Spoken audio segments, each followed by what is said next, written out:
Right here in downtown San Jose. Another week of exciting Smash action. I think we do have a pretty light bracket, not as light as last week, but still the heavy hitters are back. It was kind of a nice break to have Nabil win last week.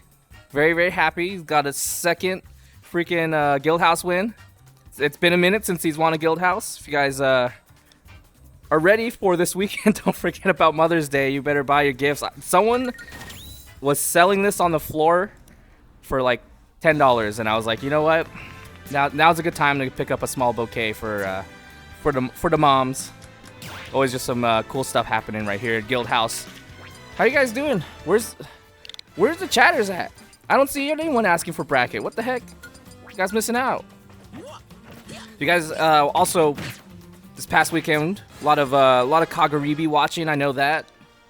Hard to not feel motivated to play the game again. That was, dude. Honestly, like it's been a minute, but that top 8 was so nice. Like it was a fun top 8 to watch. MK Leo had some fire sets. Spargo versus Doramigi was also a really good set. That was a fun set for me. All right. Yo, Alsoda was sitting up here earlier. Actually, it was funny to see him downstairs on the stream setup. He was like, oh, he got called for his match. He's like, oh, I wanted to cast, and now he's down. Hey, at least you're getting some screen time, buddy. And then Fire. I actually haven't seen this player yet. I don't know if this player's been around for a minute. We have a lot of new heads every once in a while, and dude, it's so nice to see. Actually, not gonna lie. There was someone I met who brought his son over, and dude, yeah, he was saying his son like competed in like a youth bracket and something, got 4th. I was like, dang, dude, got a little gangster. Yo, okay, Alsoda though, got a lot of facts on him. He's a two-timer, two-time YouthNet champion. Actually, just back-to-back, won YouthNet last night. So probably feeling pretty good. One of the front runners for this tournament. Just gotta have to get through pretty much the same people again. Quan and Skeletals out here. I see Lammers. I don't know if the Santa Cruz boys have made it out just yet. I know a couple of them are a little bit late. I wonder how late. Dang, picked up, dude. Holy moly. Oh no. Oh no. Oh, I saw the vision, dude. Yo. Now I know why they call him Fire, dude. Crazy. Okay, holy moly. Okay, oh, sorry. It's just, holy moly is just a funny joke. But the fact that Fire just dashed straight in, too, the whole time, not concerned for their own life. Nice drag down. Okay, there's a lot to come back to from over here. That's almost curtains. Whoa, I'm surprised. Hot parry, hot up smash. Very beautiful empty landing onto the platform, but stuck on the Venus flytrap. Does get picked up by Falcon Dive. Woo, scary. Oh man, yo, the smash attacks are flying, bro. Shades of MK Leo, man. Just really desperately trying to get the kill. Here's really the test, though. We only have so much time left on Arsene, and we can only get so much value. There it goes. I don't know if you're living for another Arsene, and it's pretty important to have Big Brother by your side when you're trying to get these kills. Beautiful spot dodge. Tries to scout out a double jump. Okay, I see you, Fire. Into the air. Long hold, very deep recovery. He just went, jab one happened, he goes for a grab. Like, what? Okay, Alsoda. Ooh, I don't know. Yeah, I didn't think so. Dang, and we do get Arsene. Little scary situation to be at the ledge. The roll, okay, Falcon Dive on the whiff. What? That's not enough? I thought that would kill. Okay, Arsene. Still up, man. Okay, that's it for sure. I like the little holdout, too, on that dash attack. Just waited a little bit before just throwing it out there. Give him a little shoulder check. Yo, get out the way, shoulder check. Okay, Fire. The first hit fair into, first hit Nair into knee. I'm thinking Sorry, I don't know why I was thinking of Smash 64 Falcon for first hit fair. I'm so glad that's the norm now too. Like we're no longer doing and looking for like landing up airs. Captain Falcon has evolved. Not that he didn't have like landing Nair 1 stuff before. Ooh, sneaky Alsoda. I see the vision. Okay, didn't panic too hard. Just went for the Nair. I like it. Sit back onto the ground. Ooh. Doubled up. We'll take that. I'm surprised we didn't see the wall jump tech. Ooh, empty land jab. That was clean. What an option. Oh, he went for a grab there too? That's a little scary. I'm surprised Alsoda went for the grab. Great counterattack though. Off stage, you already know what the deal is. Fire heating up right now. Alsoda needs to cool this man down. Okay. We're getting a little bit of jab action. What an air-to-air. What? Nice empty land. Dude, this Falcon is moving right now. What the heck? Okay. Saw the jump. Air-to-air. Great reactions on Alsoda's end, but we do have to make some use out of this Arsene. Ooh. Did not turn around the up tilt. Right out of the air. Double jump expend. Oh, dude. Jesus. Man.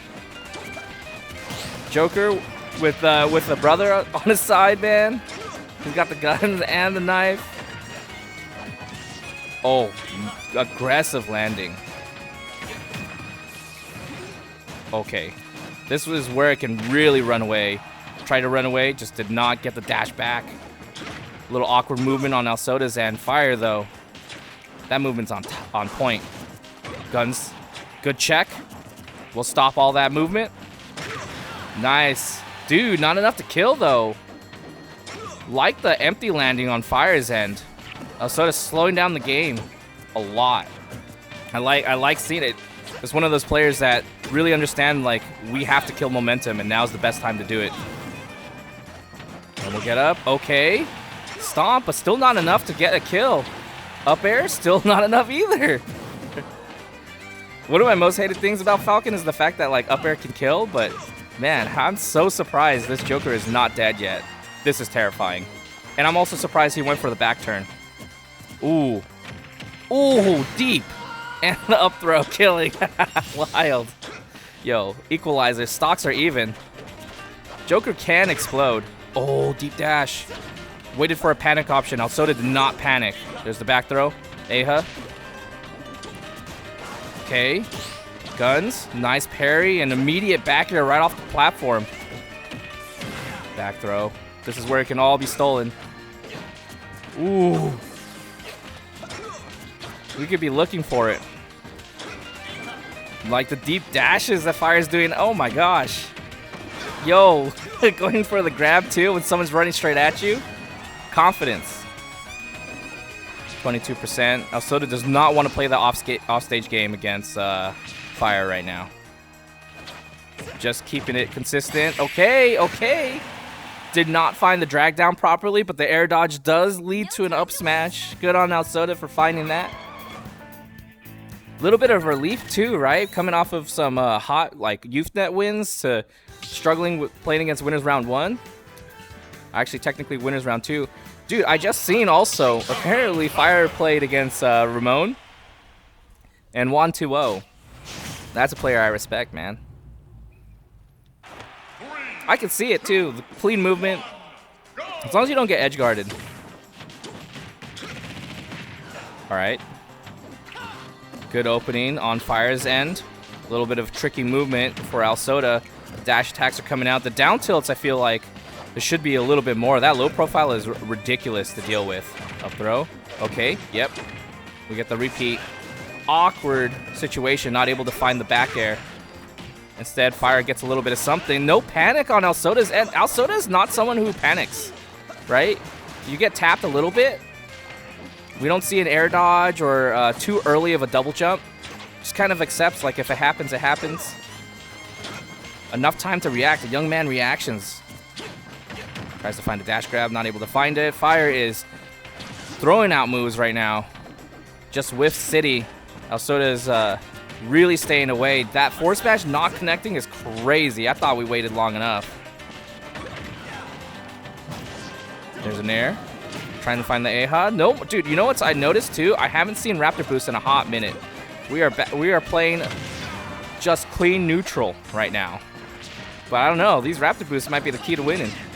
I like the Falcon kick, dude, to the center of the stage. That's a little smart, Good on Alsoda also to recognize and just said, AHA, like I'm not gonna chase after you.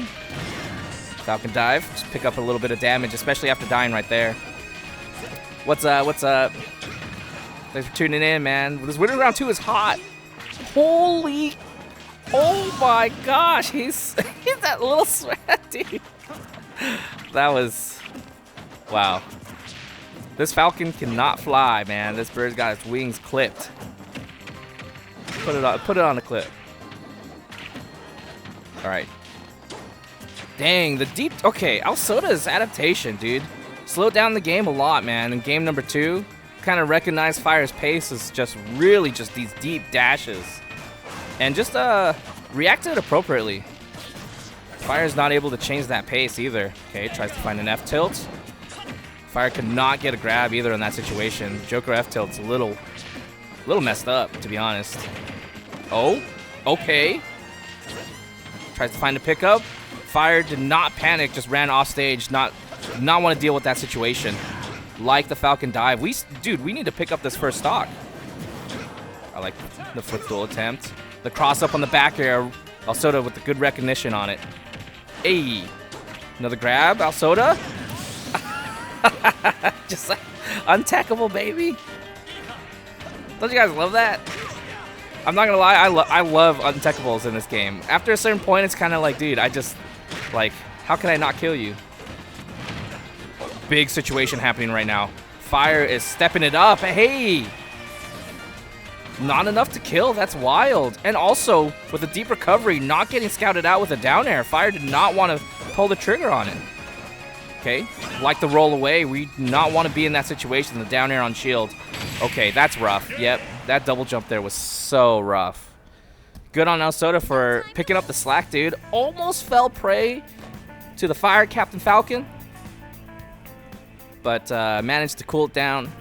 Threw a bucket of ice on it, said I want to slow down the gameplay. Nice to see Alsoda thinking, right? We don't actually get to see too many players, I feel like, who are really good at slowing down the pace of the game. That's a clear case of like, hey, I recognize that you're playing hot right now. Let me try to slow it down a little bit. As soon as you get the stock lead, like, then you slow down the game a little bit. You kind of recognize what they're doing. Feels a little good. Crazy that we're getting this set Claw 2 versus Lammers. I did not think Lammers was going to be in bracket because Lammers has been dodging bracket a little bit. Nice to see the brother out here. Kind of excited to see some Lammers gameplay too. It's been a little while. It's been a while. Also, of course, shout outs to Claw 2, one of the OGs in this region. Made Olimar look so dumb when the game came out. That character was ridiculous, straight up. Like, dude, that up smash, like purple up smash on shield was just wild. Even now, like, I feel like purple Pikmin are so good. The toss onto shields being a good situation for you. I was just watching Kagaribi, and we were talking about like, oh, like what's really good against Olimar and like how to play against Olimar, and people in the voice call were like, yeah, you just trap them at the ledge forever. Like their ledge options are garbage. And I was like, is it really? Because I feel like you drop off double jump like purple Pikmin toss, that's really good. If they don't have any Pikmin, yeah, their options are really like bad. And if they don't have like purple Pikmin, I guess, I feel like their options are really bad. But they do have like options. I don't know. What do you guys think? You guys think Olimar is terrible at the ledge? The ledge hang? The ledge hang is bad. I could give him that. You don't want to hang on the ledge for too long. But whistle being an option is really nice. I think there's like a certain spacing that you have to be in order to like react to stuff. And the ledge jump is just like not that great, so you can just kind of blast them. Dude, characters with really high ledge jumps are so annoying. Don't you guys think? If your character does not jump high, like how are you scouting that out? They ledge jump, right? and then they double jump over you, and you're like, wow. Or ledge jump like monkey flip. Looking at you, Diddy Kong. Let me just, woo, back to the center of the stage. I lost everything right there. I did not scout out that you're going to go that damn high. Hope you guys had a good weekend watching Kagaribi. It was not so bad for us here to watch. I feel like we had the weekend. I think, yeah, leading into Tuesday, it was a little rough because I had work, but some cool sets, man. Very, very happy to see Smash running strong. 2,000, like, was it over 2,700 entrants for Smash Ultimate at Kagaribi? Super sick. And also really cool to see a lot of like NA talent in top 8. We're talking about the whole continent now. Just two Mexico representatives and 1 United States. Glad to see that we can still fight. Also, like, even looking at the top 16 and top 32 bracket or like list of people, it's just like, dang, dude, okay, we're still hanging in there. Mexico put us on their back. The West is back, baby. Shout outs to the best of the West, man. That was a good tournament to watch too. That was a fun tournament. What up, dog? There it is. You know, it's been a minute since I've seen Lammers out here, right? Yeah, you know. What's up, guys? Mars on the mic. Yeah, Lammers, he kind of took a backseat a little bit. He's been traveling. I know he just came back from CCC. Kind of a rough bracket for him, but dude, I didn't even know he was there. He was there. I mean, he's with the San Jose State team. Yeah. But alas, I mean, Lammers figures, you know what? Let me go back to the Guildhouse, get my reps back in because there's still a lot more bigger events to look forward to. And obviously, for Lammers' sake, a man who's top 8 at Super Majors. Yeah. I mean, one bad result's not really going to cut it for him in terms of, like, this is not going to deter me, you know? Yeah, it is rough because it's hard to take a backseat in this game for a little bit. You take a week off, you might not feel too bad, but the second you go over a week, you're like, oh, man. Yeah. It don't feel right playing the game, so I understand. Just getting that rust and cleaning it up. Some rusties. We got Lightning McQueen out here. I mean, the beauty of course, a player such as Lammers is the idea that you can have one bad bracket. He's going to have his talks. He's going to have his, you know, let it all out. But at the end of the day, he's like, you know what? I can always go to the local. Right. And, like, refine the shit that maybe not so pristine. Because like you said, I mean, he hasn't been out here for a while. So maybe just, like, that lack of that local practice, maybe sometimes you never know. Yeah. I'm saying, dude, the upkeep for this game, like, you got to stay on top of it. You can't just roll in and think you're going to win a bracket, you know? Yeah. Of course, we got a guy named Klaatu, another Mario here on stream, but Yo, double Marios. We all know Klaatu from back in the OG Ultimate, era. He comes out every now and then. You know, he doesn't actively practice the game, but he still got it. You know, obviously, Olimar is a character in today's world that you just don't get to see all that often. Yeah. You know, you got very small reps. Like yeah, for sure nowadays. Like Shuton's still rocking Olimar pretty big. You know, yeah, Shuton, man. Lame's up and coming. Candle, can't forget Candle. Oh yeah. And then of course the Buzz still pulls out that secondary Olimar when he needs to. But end of the day, you know, this is kind of a keeper of how well do you know the OG top tier matchups. Right. And I mean, Lammers right now is just kind of looking like he's got it figured out. Yeah, Lammers did play the game like early Ultimate also, right? Yeah, he's around. No stranger to having to deal with the nonsense. Olimar did get pretty nerfed, so it's like, thankfully.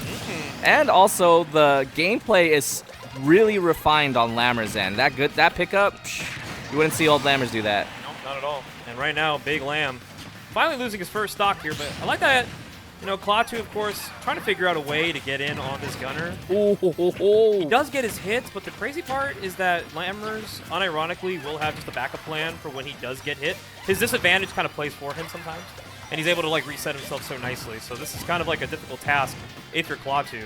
Yeah. This is kind of like he's holding it down. Yeah, just so funny that you mentioned his disadvantage, because that's definitely one of Lammers' strong suits. Had to really, really learn how to play that disadvantage because gunners disadvantage is kind of garbo, right? Yeah, no, 100%. Once you learn the angle of like drop shot, if they have like the drop bomb, right? You can cover it a lot, but that's just a matter of like really knowing the matchup. And who knows? I don't know if Klaatu is very experienced with the gunner. Yeah, I mean, this is definitely a character you don't go to a local and just be like, yeah, top rep of my local does play some E-Gunner, and you're just thinking like, come again? What do you mean? Top level. You know what? At the time too, we did have like a couple me gunners running around early. Yeah, we had a player named I think Nesk. Yeah. He's kind of like the soothsayer of the gunners. Yeah. Kind of got it started, you know, and then of course from SoCal, Leo. Yeah, Leo, dude. I'm planning on saving that Force Adrenaline Rush for a big bracket at some point. But just shout out Leo. But it's funny because like Gunner in Norcal, if you haven't been around since like the beginning, we actually spawned a lot of solid gunners. You know, we had Jashawn out here for a bit. Harmless is another gunner. You can't forget about Succulent. I can't say but I was gonna say Succulent, but I was like, yeah. SAN, man. Hey, Junior, all I'm saying is, bro, it had to be somebody. Dude, it had to be somebody. You're watching? Reeves got you excited or what? Yeah, Reeves. Did you watch Reeves? I think Junior was able to keep some Reeves. So, a little bit. It's kind of hard if you're a working man, honestly. Going from a tournament, going from CECC back home, and then trying to catch up on the Reeves, dude, it's hard. It is it's hard. A lot. It's commendable too because like I tried so hard to watch it. I was in Texas right for CECC, dude. And me and I was staying with Shrudik. For those who know Shrudik, I was staying at his place, and I try to stay up. I'm not kidding. Like it was 1 a.m. Texas time, which is 11 p.m. back home. Yeah. So Unk is tired. It's tough, man. I got tired at 11 o'clock our tough. time, and my body said, "You gotta shut it down. Yeah. You gotta shut it down. I can't hang no more. I can't hang. I can't do it. Can't hang. Yeah, dude. It sucked. I watched. I watched up and then I missed top 4 because I was like, I have to go to bed. Like I just can't do it. Yeah. I watched MK Leo play against Shuton and I was just like, all right, okay. I'm out of here. Sorry, guys. Is what it is. Sorry. Gotta say goodnight to the VC. I'd be sleeping in the VC. That's it gets to a point.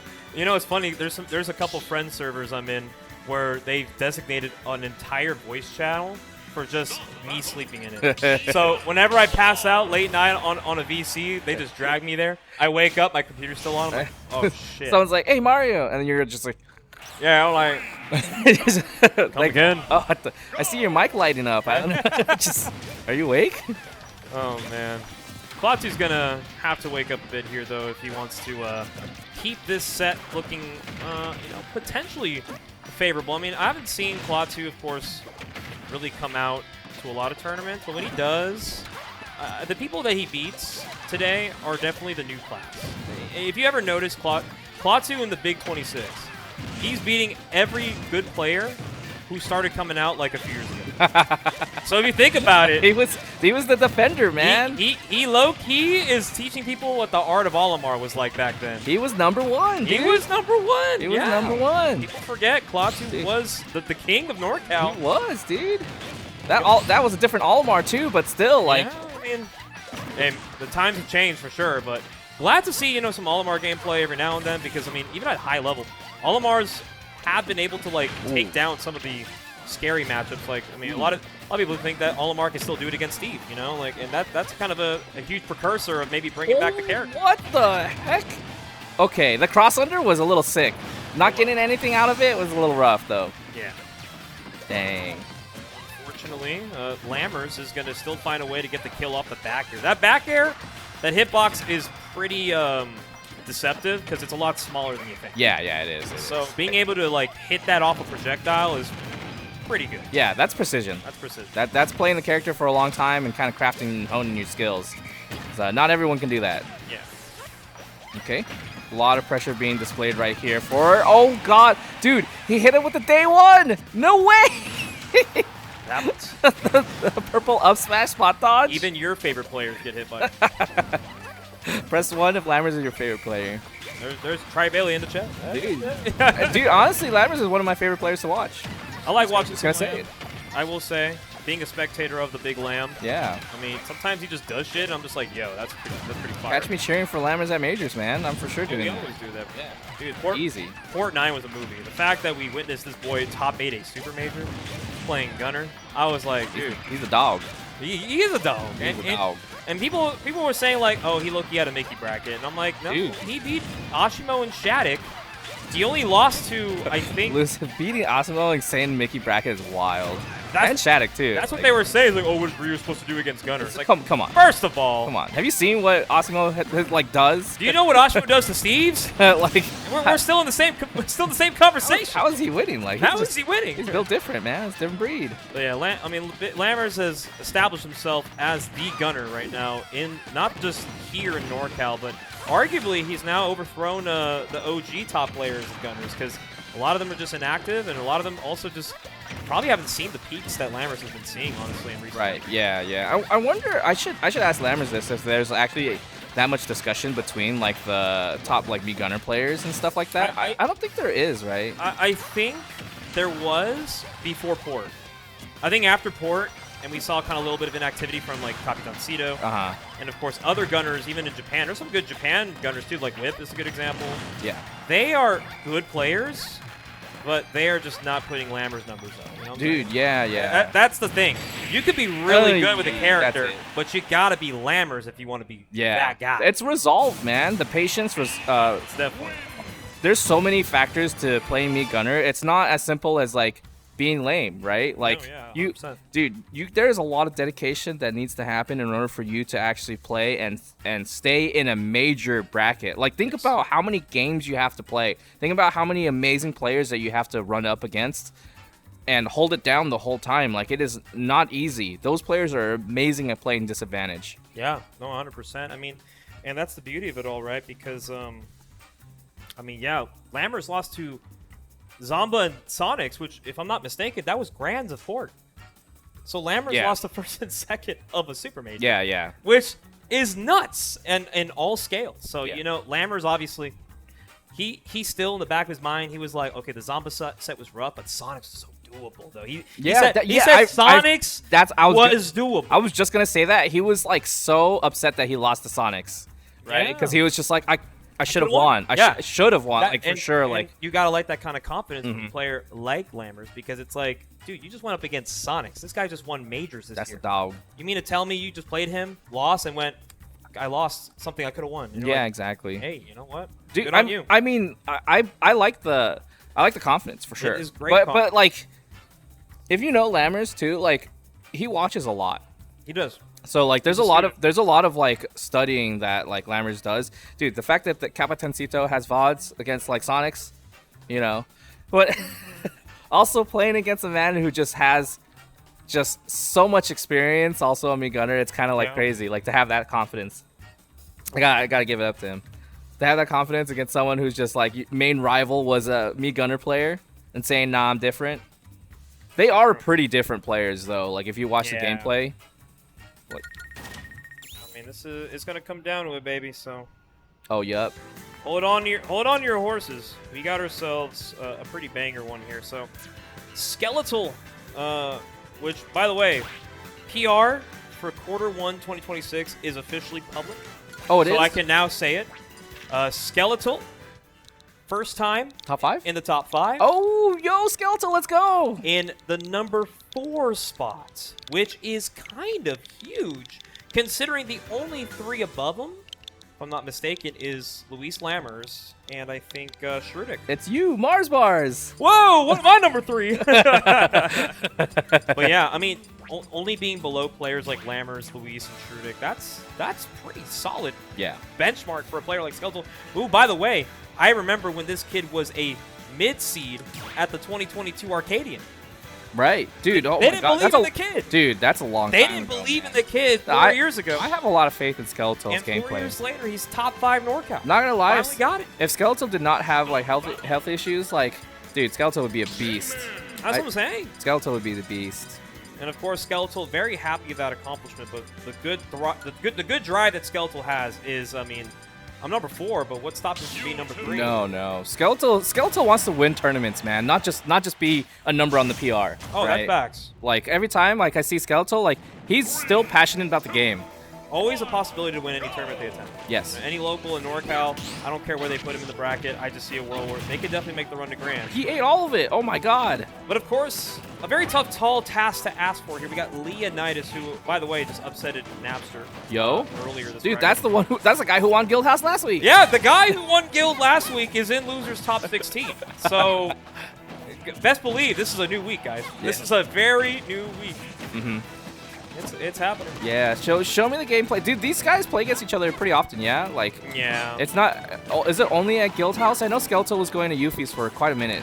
It's a Guildhouse exclusive, mostly just because I know Skeletal probably was trying to avoid the Alsoda and the Tuan path because for the last 2 weeks, they have been playing those two like at least once or twice. Right, yeah. I know some of these Santa Cruz players sometimes have to pick between Youthnet and Guildhouse, right? Yeah. Like they can't make everything. Ooh! But Leo strikes first, though. I mean, we got a couple Mewtwo's in this bracket. Mudskip, of course, is another one who is, I believe, also just sent to losers by Toblerone. Oh, okay. Which, by the way, another player you got to keep your eyes on because he's got Lammers next. Yeah. Dude, is Mr. Toblerone on the PR yet? Not yet, but okay. It's coming up. His time is coming. It's coming up. He came up to me after he beat Mudskip and he said, "Guys, this is my season." This I like that. I like that. That's a good start to the season. That's a good start. Yeah. Even though the season started a while ago. He actually got a 5th place at the last Guildhouse he attended, I think, 2 weeks ago. Okay. And that was a good Guildhouse to play at. And he beat Umans and Tuan. True. Yes, I remember. Very huge for the kid. Yeah, that's why I feel like Toblerone definitely gonna get there. He's getting there for sure. Yep. And it's only a matter of time, but of course, you still got to play a lot of Smash here because Winter's Quarters at the Guild is a lethal position to be in. Yeah, and after, terrible. And after people now finding out Skeletal is a top 5 player to take down in a bracket. I can't believe he just down there twice. He said I'm gonna do it, and he did it. Leo is looking to pick up some knowledge here. Yeah. Got to find their way back to stage first. Okay. Not able to get anything. But we do get the Nair. Skeletal cannot escape the situation quick enough. Oh no. The infinite advantage state can start right now. Dude. So the spot dodge though? That was a good spot dodge, man. I did not see the disable coming. Oh! And the disable caught the tech in place. That's exactly what Leo needed. Just caught him from across the bar, too. Look at that. The recent sets don't really show what we're seeing on the stream right now. It's been kind of a Skeletal sweep, but Leo's kind of making it happen. To be fair, Skeletal does have multiple accounts. So we actually don't know realistically what all the set counts are, right? I'm going to assume this is probably the closest to accurate. Yeah, I mean, four sets in the last 6 months, that's maybe a little under in terms of how much I I definitely got more. Hey, think about it, maybe you might be onto something. You guys don't see it, but we see like recent results. The most recent one on this account is February 25th of this year. So there's no way they haven't played in the last like couple of months. But this should be fun. I mean, Skeletal, of course, just dropping game 1, but it's going to come right back here with some more aggressive action. Right, yeah. I know we've been glazing Skeletal for quite some time, but that game 1 win is pretty huge for Leonidas. And Leonidas is also just one of those players that this could also be their season too, right? Like, oh, yeah. And, they definitely had their chances of actually taking down some very phenomenal players. And they have, actually, in time. So, Leo, I mean, beating Skeletal is just another top win to get on your resume. Right. But you got to close out the sets first. Oh, great tech. And also no panic just to be able to get onto the ledge. Dude, Leonidas is scouting that disadvantage. I'm loving what I'm seeing out of Leo right now.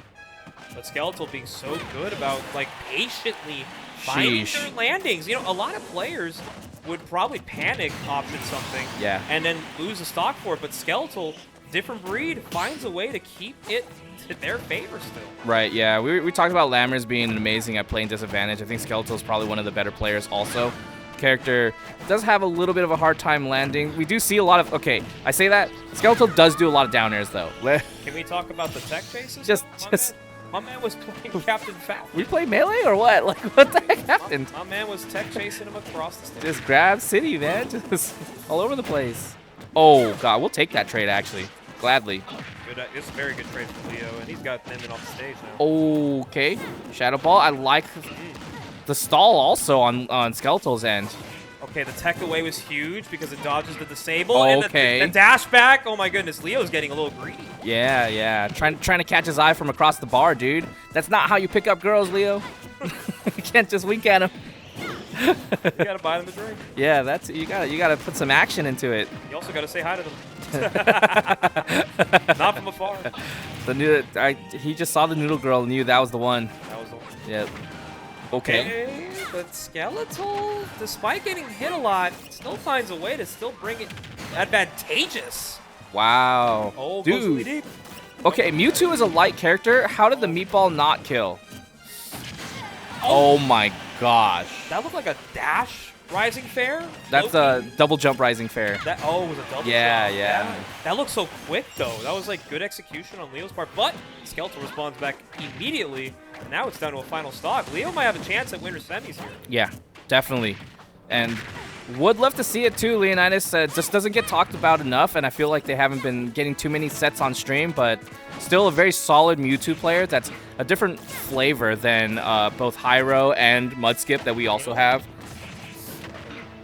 Scary stuff right now. You got him off the stage. What's the option to get back to the ledge here? Okay. Massive hit from Skeletal. And we're 4-1 to game 3. Yeah, great timing on Skeletal's end in order to find that pickup too.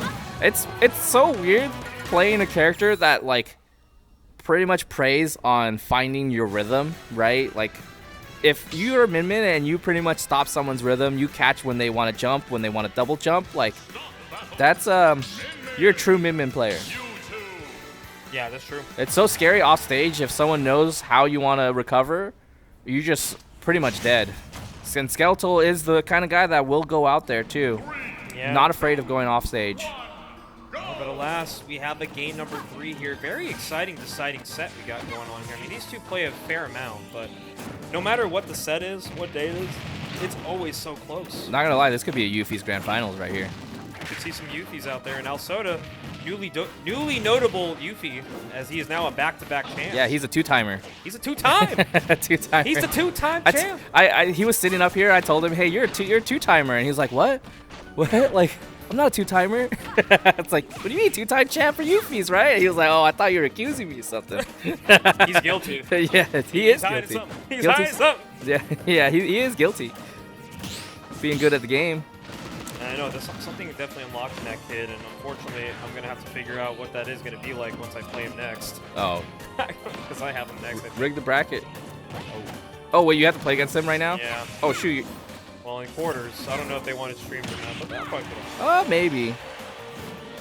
He is, in fact, my most played opponent in lifetime. Oh, really? Yeah, we have a total of, I think now 34 sets. This will be 35. What's the set count? He's up. But I think it's like 19-15. Oh, really? Yeah. Oh, dang, I didn't know you guys were so even. We definitely have some dually back-to-back sets. Yeah, so, dude, shout out to SF. But I'm down to play him today because this is a brand new Alsoda. Yes. And I did play him at level up, sadly. Oh. So I didn't really get to really see like Alsoda using like more than 50% of his potential against me that day. So this is gonna be scary. Oh, speaking God. of which, that is a scary dude, yeah. That is one of Mewtwo's like best tools too. And Leonidas, I don't know. I don't even know what to say to that. I feel like it wasn't that bad of a decision, but that just hurts. Yeah, it does. But alas, some things are happening right now. Oh, okay. Big freaking hits are coming out. Double jump. Oh no, just not the right direction for that nair. Okay. Rising nair. Yep. Another rising nair. There it is. The land two, the cross up. Okay, Leonidas is feeling the spice right now. Hey, how do you make it back though? Oh, what? Dude, if Skeletal reflected that, he would have been my MVP. Oh, nice SDI from Skeletal, bringing it back to center stage. And now Leonidas is going to have to try again here. What a nice reach on the up tilt. Yeah, we would have taken that trade for sure, too. If Skeletal thrown out an arm, definitely would have been in Leonidas' favor. Just put him in a great position. Didn't have to take a trade at all, and now we can find something big if Leonidas gets onto the ground. Oh, the Ram coming right back, right on cue. The boomerang. Wow. that teleport was insane. Good DI. Yeah, we're staying alive. No rage on that meatball. I like that you trying to go for a jump call out. Okay. Neo? Oh my my! I thought that was Nair for sure. The spot of a lifetime. Okay, cross up again. Oh, the back hit him there. Dude, he got caught on the ledge. You saw that? Baby. I don't know if he wanted to, but it seemed like he might have wanted to run off the stage. That was stress-inducing, but It that was a really great composure from Skeletal, dude. And that was me going on stream next. But You gotta play the video game. I gotta play the video game. That was just really great composure from Skeletal. Yes. And that cashes in a winner semi spot for him. Yeah. I gotta go play Alsoda, so let's do it. It is. I feel like it's stressful for both of them because Mewtwo's got like ridiculous. Throwing out Shadow Ball when you're in the air as Min is so annoying, right? But that having a teleport recovery though, actually just most characters recovery against like Min is not fun, right? Ram is out and you're like, dang, I just gotta take a lot of free damage before I can get back onto the ledge even, and then find out how to get back onto the stage. Meatball Nair, my beloved. It is special Nair when you have Megawatt is kind of insane. Because the fact that like it goes pretty slowly means that it's out a little bit longer. So the time, like Min's timing mix-ups based off of the arms that they have is kind of insane. I feel like as a player, like it kind of it messes you up, right? Like you're so used to like Ram being really fast, and there's also the Dragon Arm if they want to do like regular Nair, which I'm pretty sure they don't. They did a handshake. Okay, nice. What are they betting on this?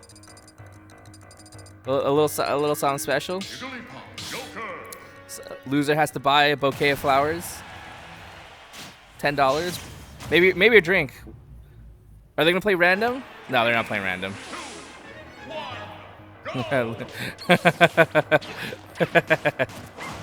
Okay. Want to see it right here. Level Up Expo. Mars Bars did play against Alsoda at the major. Dude, it's not really unfortunate that they had to play against each other in bracket, but it is a West Coast tournament, and we cannot predict everything. All right, there's the fair. Okay, all right. Dang, no pickup on the down air, but we still find a little bit of something. That air dodge says I can get a little bit of something. Okay, all right. We're being a little cheeky on both ends, right? Mars Bar is really trying to find an extension, maybe force attack and be able to pick up something. Alsoda recognized the situation, immediately retaliated with a double jump back air. Said, you're the one that's gonna die, actually.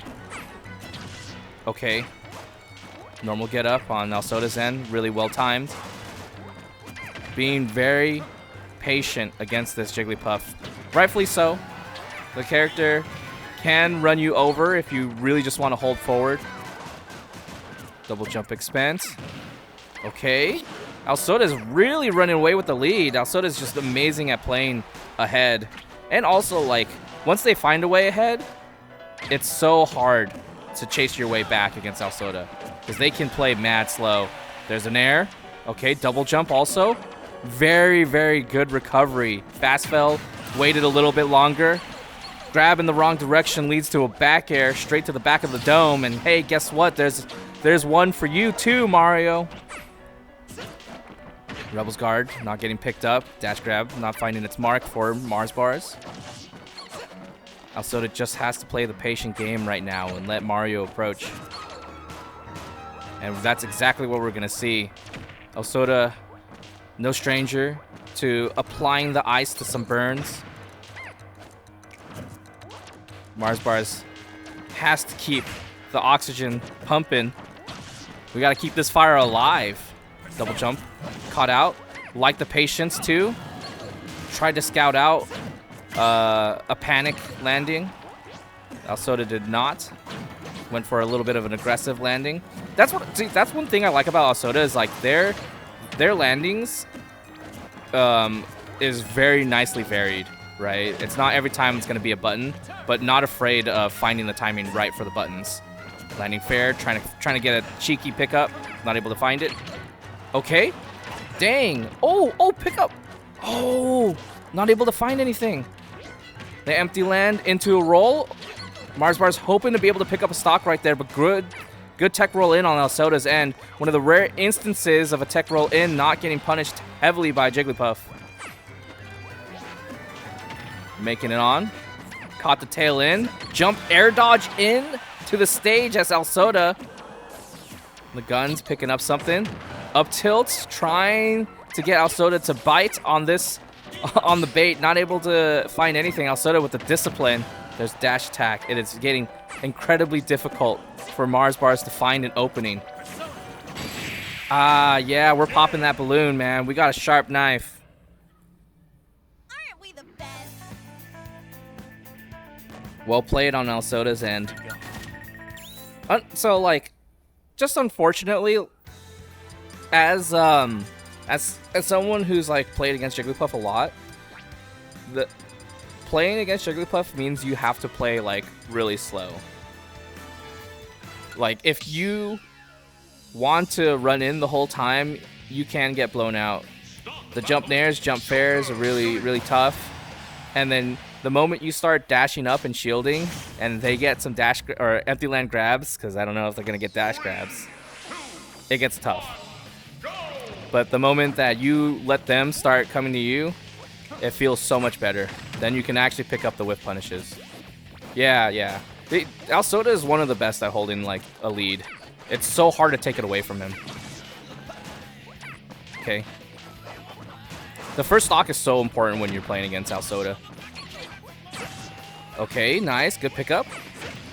Oh, no, wait. Rising option just gets scouted out by the down tilt, but we do get... Oh, man. Didn't think that dare was too bad. Right, getting the guaranteed damage here. Not trying to play any games. New Alsoda is pretty privy to how Marsbars wants to approach these awkward situations. Okay, make it back onto the stage. We're using the double jump privileges, right? We got 5 of them. We can expend some. And an air dodge. Don't forget about that. Great back air. Okay, there's a footstool. There's the second. We can make it back. Oh, God, I thought he could. Dude, holy cow. It is the battle of the boys. Great Rebels guard. If Alsoda gets a second Arsene, that'd be so crazy for Alsoda. It's a little rough, too, because Marsbars was in a situation where, like, he couldn't easily retaliate against the Arsene, like, Joker. Nice cross up. We get the back air. You're trying to escape the situation. No, we're right here. I'm right in your face. Try to play it. Try to replay it. But Alsoda's seen it. Great tech. I like the A-ha. Means you cannot get back. Sorry, that's A-gone. Great dude, that back air, no fade, was amazing spacing on Marsbar's end. Too bad you couldn't get too much out of it. Alsoda's movement is a little too clean right now. Okay, yep. That's an Alsoda special. I can see exactly why Marsbars would do that jump nair there. Great reaction to that. We can hold it down. These low percents are incredibly scary to play against. Very safe option on Alsoda's end. Not expending double jump early. The great parry on Marsbar's end, just not able to pick up anything afterwards. Did not find a double jump. Okay. Just a lot of scouting out on Marsbar's end. Dude, it's hard, man. Like watching Alsoda and how well he handles these panic situations. Isn't it like crazy to think about? Like Mario is really good at inducing these like panic situations and finding something out of it. And Alsoda's like just patience to deal with it is pretty incredible. All right, he was hoping for a masher situation. I get it. Channel the mash. Just playing the distance game. Being able to dash back is so important and huge in this matchup. Okay, yeah. No rolls this time on Alsoda's end. Just would rather stay in the air. Can't die there, right? Could die to a back air right here. Okay. Marsbars puts on the pressure. The double jump expend. Yep, that's it. Yep, could not make it back. All right, last stock. Still, we're keeping it competitive. Alsoda does not want Level Up Expo to be their last set. Oh, dude. Finding the pound. We'll take the trade as long as we're not dying Mars Bar's end. Yep. Not gonna... Okay, I was gonna say, that's... Jigglypuff is a really weird character to combo, like, because of how, like, floaty she is when it comes to those drag down situations. But just raw up smash, and that's it, man. Saw Mario jumping and just... To the skies. Pop that balloon, man. Send it to the sky. Take the blimp and just... Let it go. What's up, guys? What's up? Dude, there was so much hope for sure. Because, like I said earlier, Mars Bars is a player that's really good at creating these situations and making you feel like you don't have a option. But Alsoda clearly showed, like, if you hold away, if you double jump in the right spot and you air dodge in the right spot, you're not gonna put yourself at too big of a risk. That being said, like, not every character has that stats to be able to do that, right? The airspeed. Oh my god.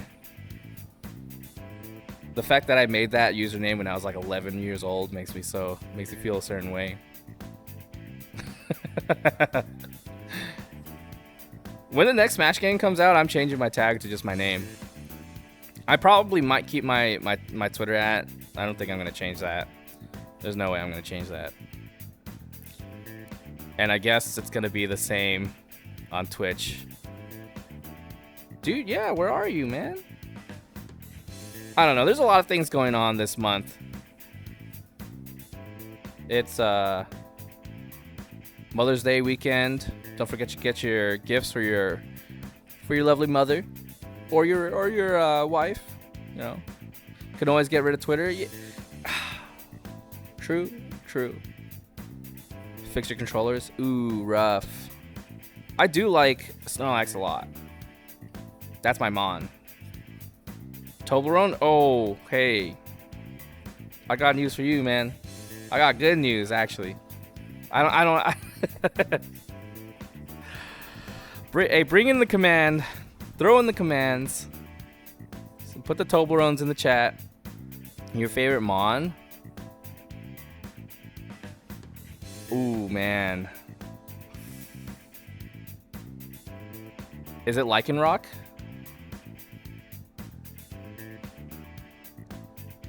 Oh, I feel like I'm wrong.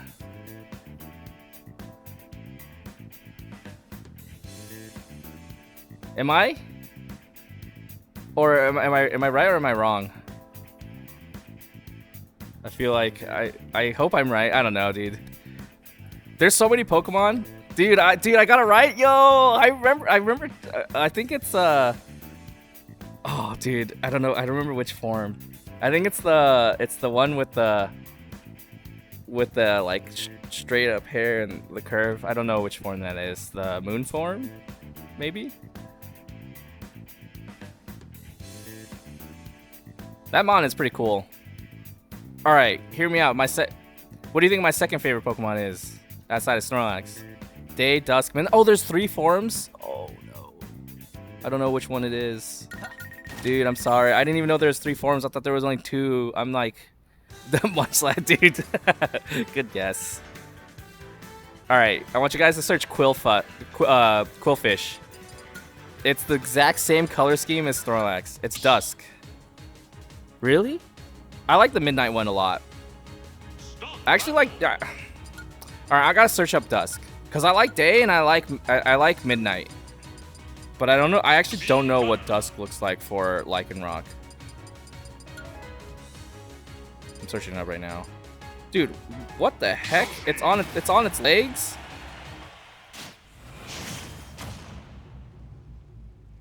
I didn't know it was on it. I thought it'd be on its hind legs, not all 4. At least you knew it was Lycanroc. I remember having that conversation. I can't remember where though. Quillfish? Dude, look at it. Look at that thing. You can't tell me you don't like pufferfish.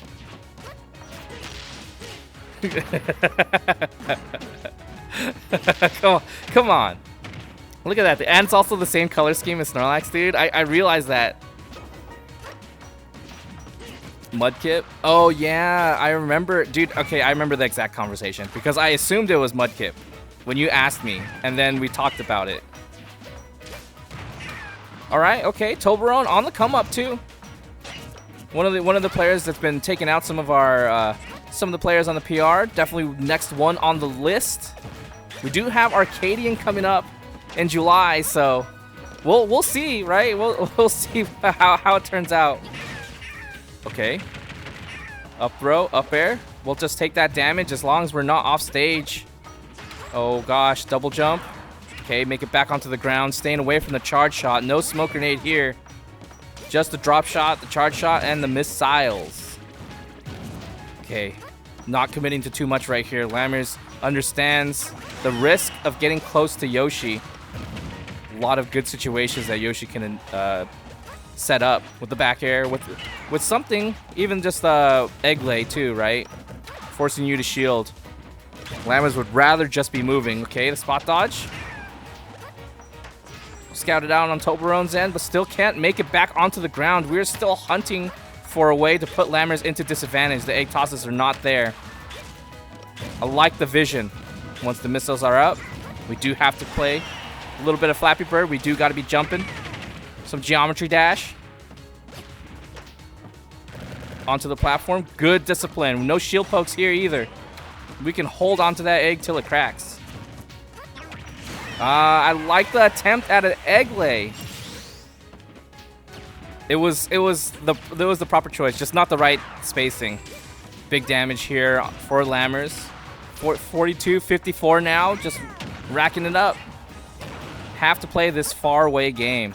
Lammers taking a couple more risks now, getting a little bit closer, and we can see what that means. Double jump still had here. Using it for the missile to get back onto the stage. Really like to see it. Okay, dash attack after the roll. Lammers is feeling pretty comfortable throwing those out. No dash grabs yet, though. Okay, down air, a little bit of damage. Tries to scout out the fadeaway, not able to find it. The up air just not in the right position. Toblerone's got the right ideas, just not in the right spot. Maybe we can find it right here at the ledge, the nair. Hoping Lammers would run straight in, but we do find punish on the drop bomb. Oh my god, he just walked up and he shielded, walked up and then shielded again. Lammers ain't the kind of guy to grab in that situation, huh? I'm learning something. Okay, double up air, triple. Can we find the fourth? No. Don't want the fourth one. Just okay with 3 tacos, not 4. All right, Lammers. You can see the need to reset and just play away, right? Because once Toblerone finds that opening, man, big damage happens. Oh no, not able to find the fair. Okay, we get the air dodge back onto the ground. We'll take it. Have to play from so far away, dude. Okay. Good setup. Saw Toblerone was not afraid of that situation before and took advantage of it. I like it. It's only game 1, too. Hoping to do a tech chase, but Toblerone with a good jump away. So much air mobility definitely helps a lot in this kind of matchup. Try to find the empty land up tilt, not able to find it. Nice back air, Lammers. You only get one of those. I don't got any more nice back airs left in my vocabulary.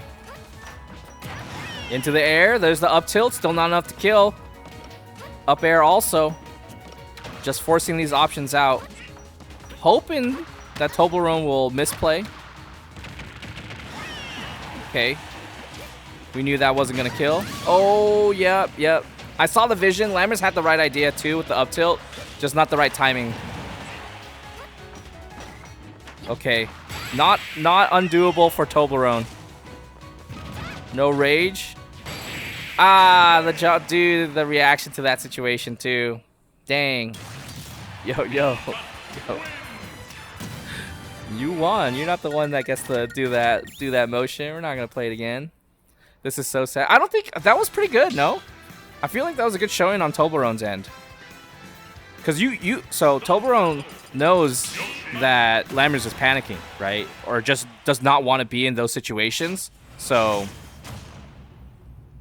Toblerone, all Toblerone has to do is exist in a certain space and see how Lammers will react to it. There's a pickup. Very, very close to actually just ending his stock. Okay, down air. Nice. Seeing a lot of aggression on Toblerone's end. This is where we really, really take advantage of what we've learned the last game. Rage Yoshi. Dude, Rage Yoshi's rubber band up air would have definitely sent Lammers so high. That's, dude, 100% Aegis. It feels like every time you get dash attacked by Lammers, you're just like, dang, dude, I really just got hit with dash attack. Like, dash attack's one of those moves where you just like feel really stupid if you get hit by, for any character. Even if it's a good dash attack. Like if Fox did dash attack on you, you're just like, dang, how did I not expect that, you know? Okay. Good hold out on Toblerone's end. No resources to spend right here. Still beautiful air dodge up. Another attempt. Haven't grabbed the ledge just yet, but we do find our way back onto the ground just to meet a missile. Lammers dude, just puts that ledge on lockdown. You are playing a Toho game, man. Bullet hell right at the ledge. It's like, I didn't sign up for this. I don't even get to pick my ship. All right, Toblerone. Just have to find an opening right here. Not able to find it. Hoped for a jump on Lammers. The Lammers will... Dude, like, what really is putting, like, Lammers in danger, right? You're not going to get grabbed and die. So just stay at the ledge. You shield. You're good in most scenarios, right? If he gets way too close, you just don't press a button. But there it is. Got a little close. Thought you could fly. And the sun said no. Toblerone now. I just have to find one hit. Maybe be able to pick up some up airs. There's the back air. Psh. Not enough. I don't think the platforms are too bad for Yoshi. It's just about like finding that opening, right? And I think yeah, I don't know. I feel like Yoshi's air mobility does like make it a little bit easier to play around that situation. Lammers is just so good at like seeing someone approaching and just saying like, okay, like what really am I at risk at here? Like if he empty land grabs, have plenty of time to react to that. So we're just gonna shield most of the time. Okay, yup, good pickup on Lammers' end. And there's times where Lammers will just show that aggression and you're not prepared for it. Me Gunner Fair is our best move. 100%, dude. That move is like plus on shield. How many games are plus on shield? Like how many moves are plus on shield in Smash Brothers? It's not a thing in Smash. That's ridiculous. Just bap. I definitely think it's her best move. Cause like man, it just does so much, right? Does Steve have stuff that's plus on shield? Oh, down smash kind of. Neutral B. You're saying charge shot or smoke nade? Up tilt diamond. Is that plus? I don't think that's plus though.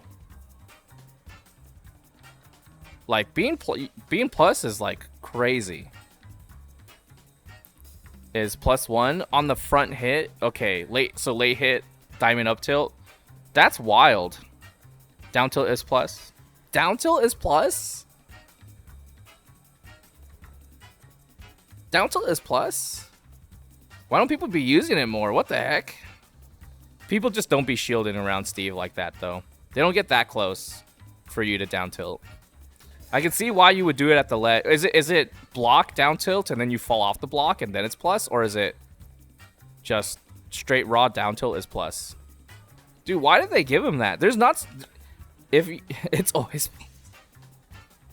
That's ridiculous. So if you say you get Fox to shield and you down tilt Fox's shield and then you just jab afterwards, like he's pretty screwed, yeah?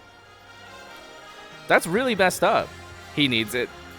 That's a screwed situation because not only does your shield get ridiculously low, like jab on shield and your Fox, you don't really have the greatest out of shield option. You can jump out during down tilt. Is that really? What the? What happened? Alright, there was something a little weird that happened on the main setup. You could jump out of down. Is there enough hits? Doesn't it have to be like 11 hits or something like that? I don't know how many hits there are. Gunner grenade is. Yeah. That makes sense. It's ridiculous. That move is crazy. The smoke grenade. Cheat. Good move. Very good move. Needs it? Kind of. Low key, kind of needs it. Like, Me Gunner looks so good when Lammers is playing Me Gunner, but actually playing to that, like, at that caliber for that long is so difficult. Like, when you guys are playing the game and someone kind of figures you out, it is a little difficult to kind of change your rhythm, to change your tendencies, to change your habits, because there is a default, like whatever your habits are, and having the self-awareness to be able to change that is not easy, but Lammers definitely is able to do that. Mid game too, right? Mid game is really difficult. Mid set, definitely doable for the average person. I think a lot of players here can be really good at mid set adaptation, you know, between your games, but mid game is very difficult. And if you guys get really good at mid game adaptation, like, you will definitely be one of our best players. 3, 2, 1, see, the problem is knowing all those options that are necessary. That's rough. This game is really vastly deep. In the ocean of options that you have for Smash Brothers, you have to know so much. All right, Skylock versus Luis. What a fight here. Luis is playing Inkling. Yo, where's Shrew right now, man? Show yourself in the chat. Or is this for later? We're saving it for later. You're in his DMs too, dude. Wait, no way. There's just no way.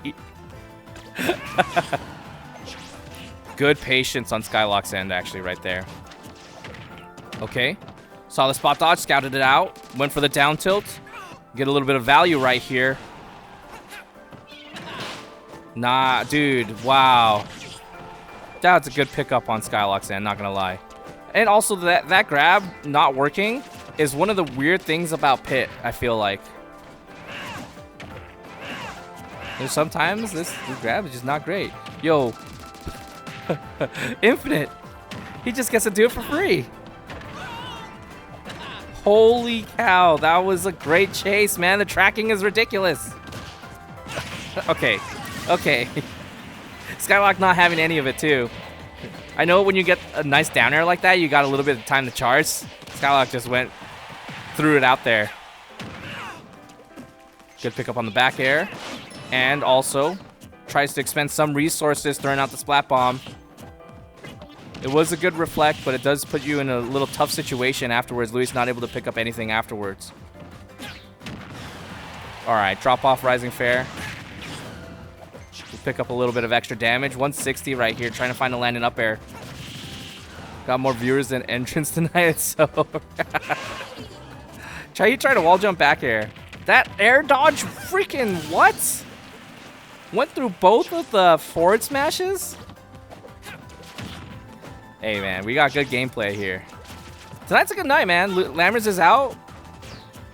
It's always a good night when Lammers is out. And Louis Money, of course. Let Napster sit on the throne for a little bit, you know. Okay. Dude, it's that safe? You can't dash grab afterwards? Dude. My God, yeah, that's an amazing recovery after that whole situation. No way.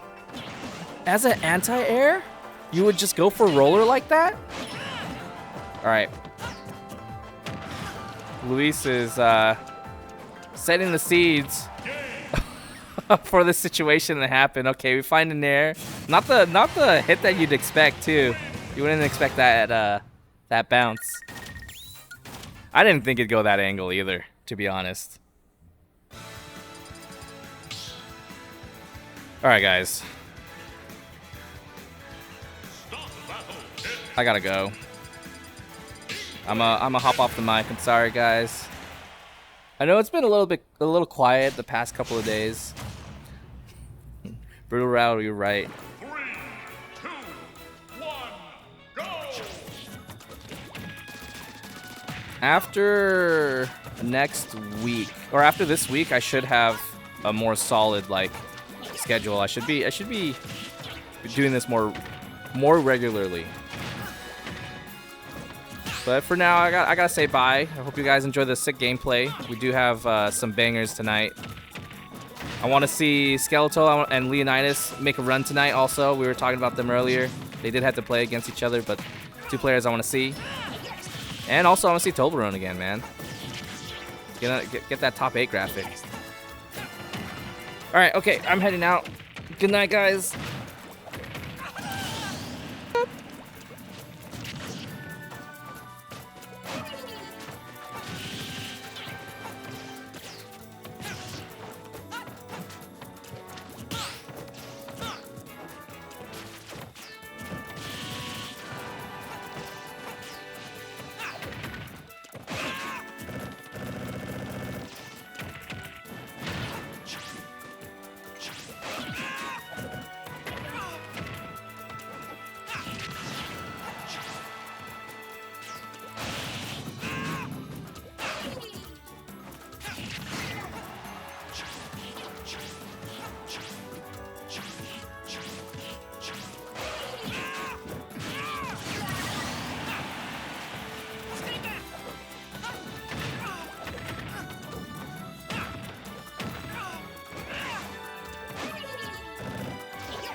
3, 2, 1, go!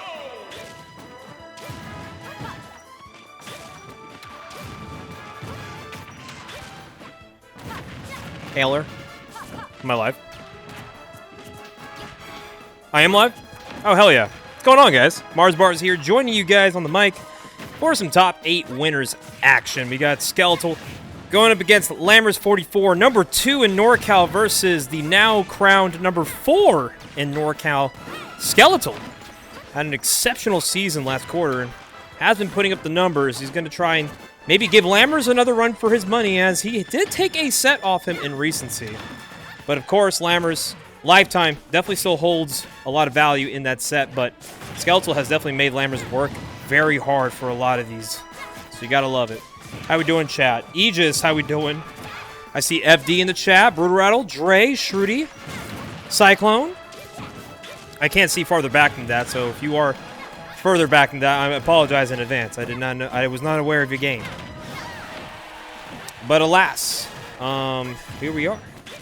We got ourselves Battlefield for game number 1. Of course, it's kind of like a double-edged sword starter stage because I've learned that Min does thrive pretty well on top plat camping.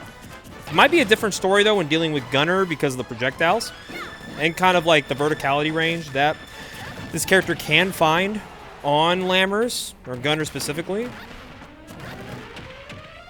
And it's a really difficult situation when you are Min trying to recover against these bombardments, because it's all just being able to get off the ledge perfectly. And wow, what a well-timed meatball straight to the face. Watching Smash on a Wednesday, it's the best time to watch Smash, especially if you're from NorCal, because, I mean, it's where the best, honestly, where some of the best Smash is being played. So you are tuned into the right tournament if that is what you're looking for. We ain't got no cash box happening tonight. Is that why we got some viewers? I heard somebody earlier in chat say we have more viewers than entrants for this bracket. And now it's like, dog. Can't be that bad. Can't be that bad. Oh my goodness. Alright, well, Skeletal doing a really good job just kind of pitter-pattering away at Lammers. It's really good stuff all around.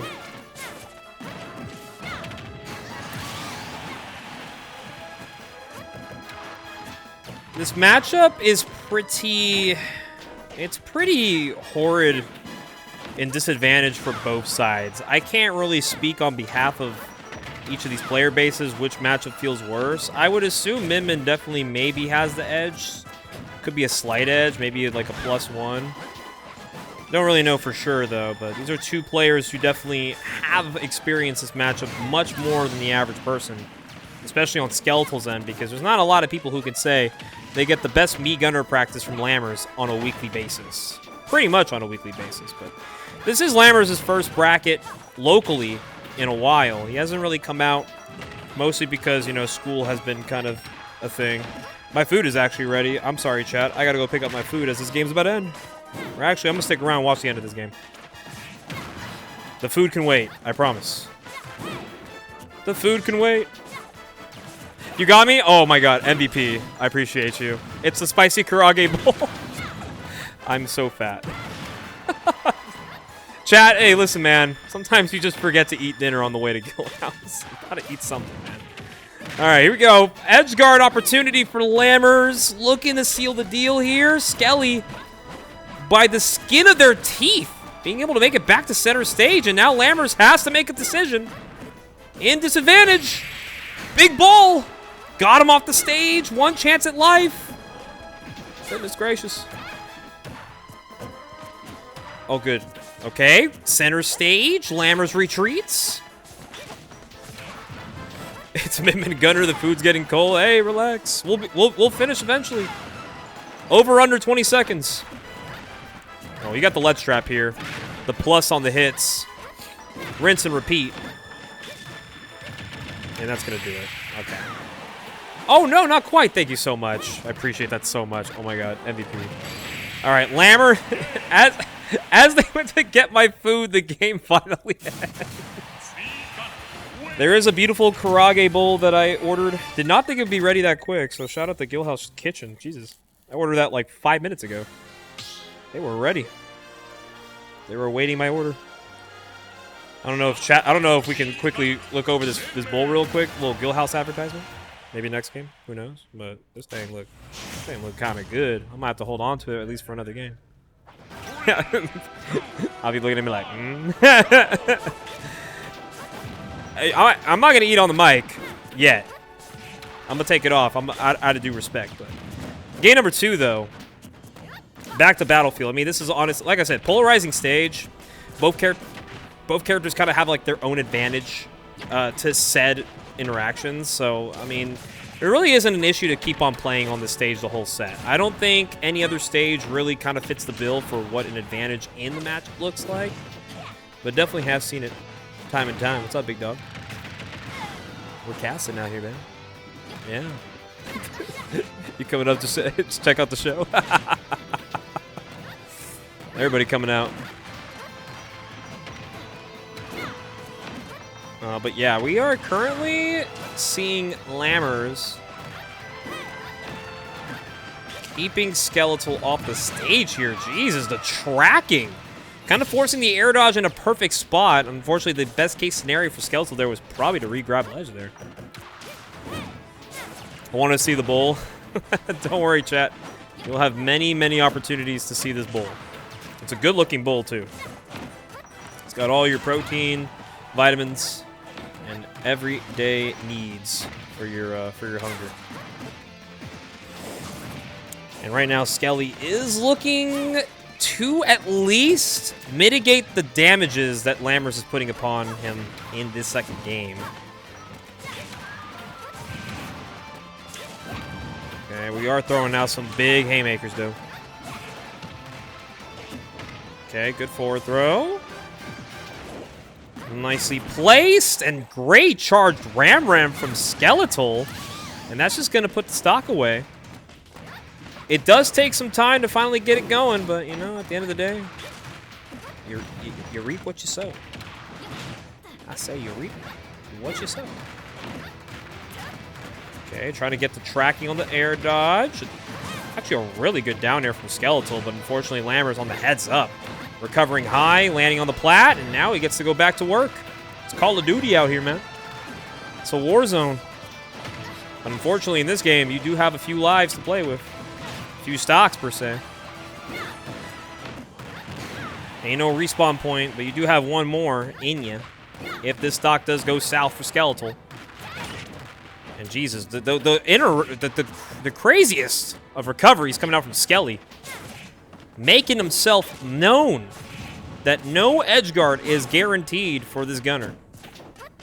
And I like that. Here comes a drop bomb. Back to down airing. Got to fend off these projectiles. Good get up attack. The trade still playable, but of course the mortar is going to land. Finally taking a stock at near 200. Okay, just really good placement of the drop bomb here. Skeletal taking some damage, and the nicely played up smash from Skeletal. Takes the stock straight out of Lammers. But now we're playing a little different of a game here. Good read on the grab. Gets another one back to him. Sends him off the stage. And look at all these hits on shield we're holding down.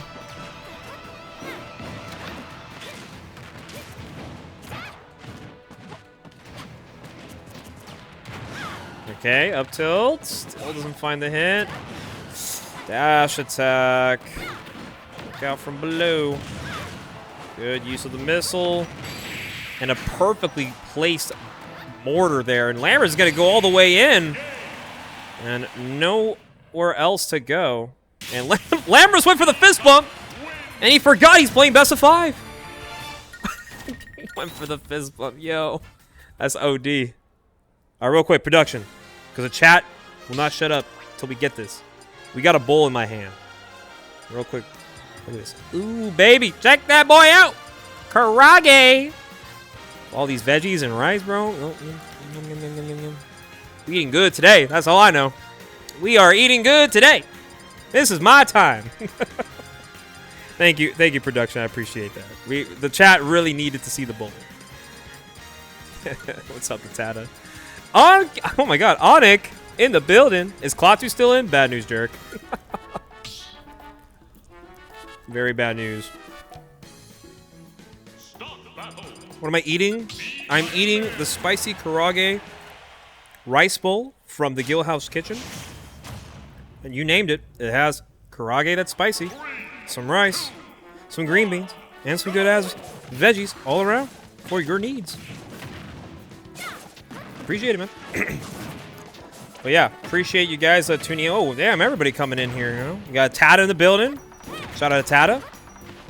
Peckham. Always checking the bracket. I know that man is working hard. Riot Games better be paying you well. I said they better be paying you well. Nazra, a bad loss? Absolutely. Imagine losing to Shrudik.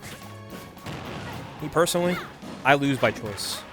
A lot of y'all be losing because you just can't handle the heat. It's all good, though. It's all well said. Good Nair usage there from Lammers. You're right, you're right. Yeah, that's what I'm saying, Peckham. Get your money's worth. Get that contract up. Everyone knows Mario chooses to get timed up by Inkling, and me and Shrudik love every second of it. Ain't that right, True? Blink twice if you're scared. Oh my god. This music is actually hilarious.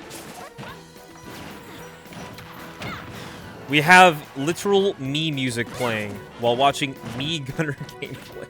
It's awesome. Inkling Puff is so lit. That's why me and Shrudik had a blast playing a bunch of best of fives this past weekend. And I guarantee y'all, we were having a lot of fun. A whole lot of it. Don't ask the results. We don't count friendlies in this household. All right, but Skeletal trying to slowly to bring this one back here. Lammers is kind of a little bit of a run. Not letting Skelly get in. I like the down tilt to get underneath the drop bomb. Okay. We got spacing tools. Can we have a nice dinner together, Austin? Yo, Jeff, take the offer. Take the offer. All of a sudden, you're going to have a nice brisket and rib in front of you. And Shrudik might even buy you, might even get you some drink. I need to talk about some Texas more once the set's over, but I want to see Skeletal at least maybe force a game number 4 here. I feel like I've been seeing these two definitely have a lot of close bouts. I would hate to see this one go down to 3-0 for Skelly. Lammers, of course, would love to end the set now. I'm sure the ability of Skeletal is only bound by the ability to win.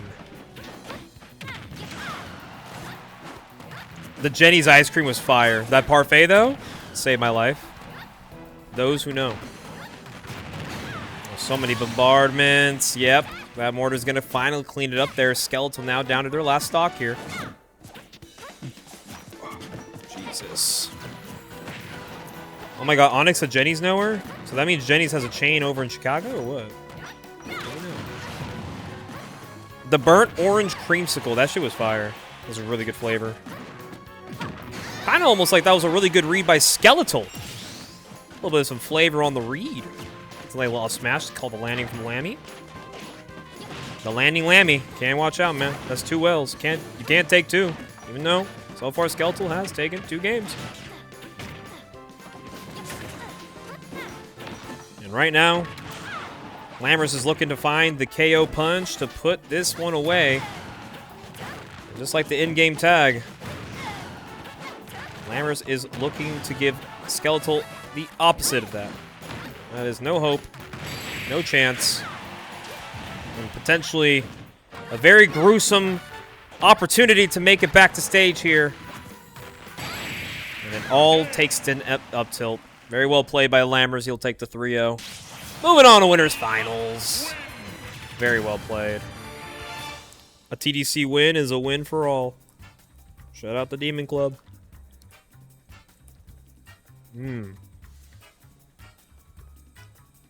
How many of you guys in chat would pay for a Mars Bars? What's it called? I can't think of the dang word. A mukbang? Who's down for a Mars Bars mukbang? A lot of people in chat are down for that. I don't know why. But just make sure your wallets are out first. I'm not doing that for free.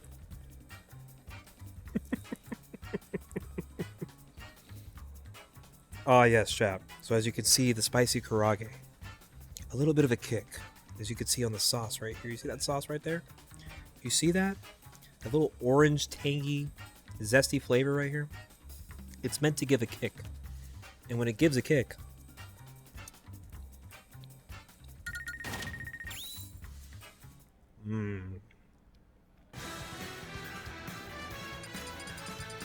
That's lots of says that on stream. They don't pay me. Hey man, this is really good. I'm saying. Don't mind the apple juice over here. Alright. It's right there for a reason. Alright, we got ourselves the next winner semi-set. We got Louis Money versus Alsoda.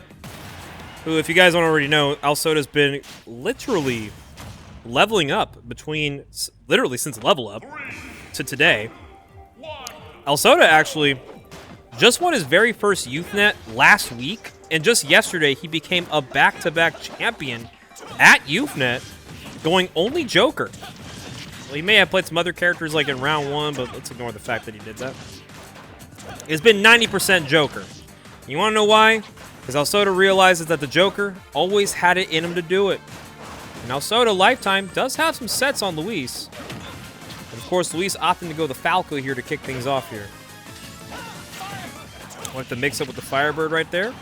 Throw off the timing that Alex was maybe hoping for a Phantasm. Does not get that. But Alsoda's is playing really great Smash in the last few weeks. He's cashed in 2 first places at YouthNet. Not to mention the last Guildhouse he attended, he got 3rd place taking out Napster and Skeletal. Only losing to Luis and Nestboy.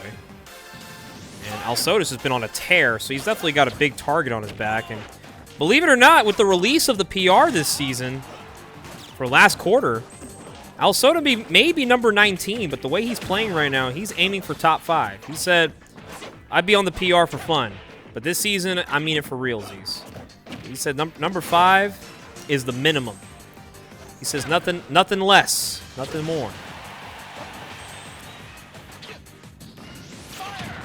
Let's see it, though. And, oh, my God. The reverse hitbox of the forward air? Doing all that? Nice back throw. Doesn't get the kill yet. And there it is. And Alsoda on the board first. Loki almost had himself a second one if he really felt the need to go for it all.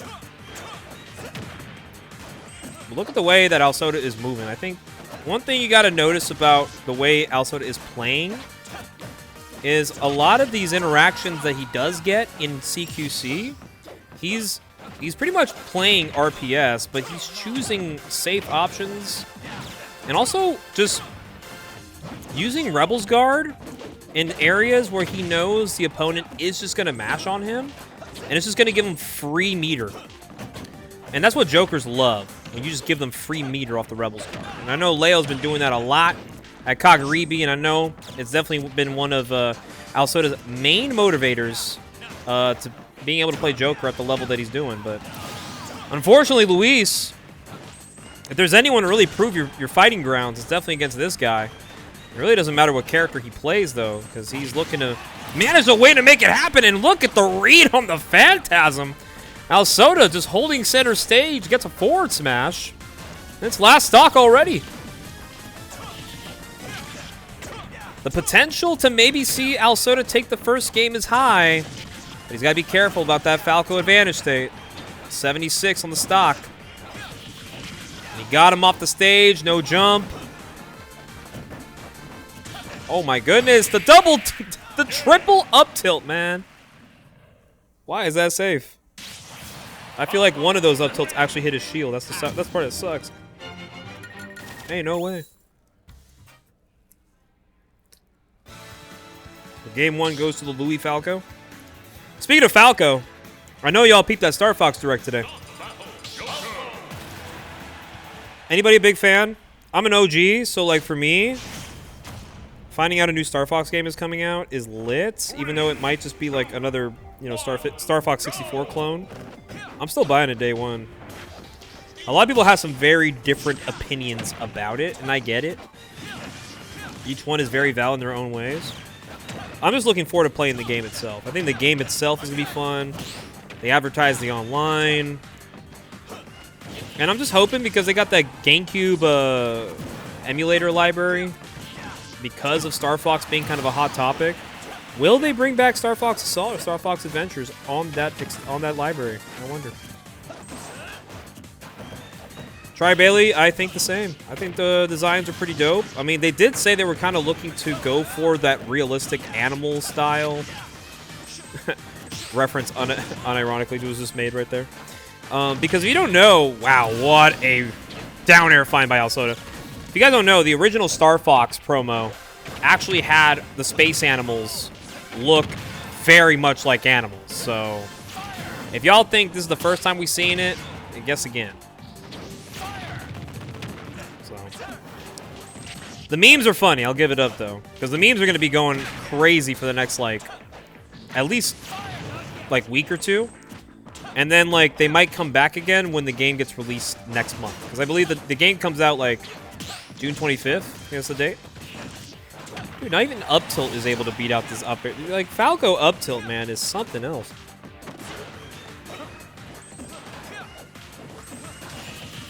I look at Queso playing this character, and I'm just thinking, like, how does this man ever lose? Let me know. Okay, I guess a drag down doesn't get anything off that. Good tech by Luis. Oh, good heavens. Okay, looking for the down air. Does get a grab here. He's going to rinse and repeat. More damage. Oh, and a down air find from Alsoda, but it's not going to matter, as Luis was able to inch his way out of there. And the down tilt's going to clean it up, so it's a 2-0 lead for Luis. And that is how she wrote it. Had enough already? Goodness gracious. Really fun times happening here at the Guildhouse. Very small bracket today. 26, I believe, is the final count. You guys want some updates and losers? Losers top 8. We got Leonidas versus Twan. Meanwhile, Mudskip going up against Skylock. Those are all losers top 8 sets happening right now. Skylock actually beat Samfall today playing Joker, by the way. I don't know if you guys know this. But I came up and I was like, oh, Hayden's playing some Joker? And he was able to take the set over Samfall, so pretty solid win for Mr. Skylock, the flow state himself.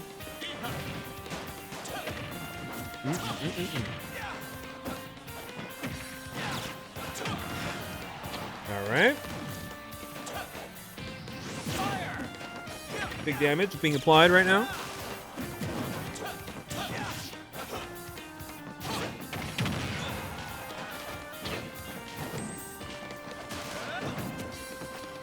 I need you to fly me out. Aegis.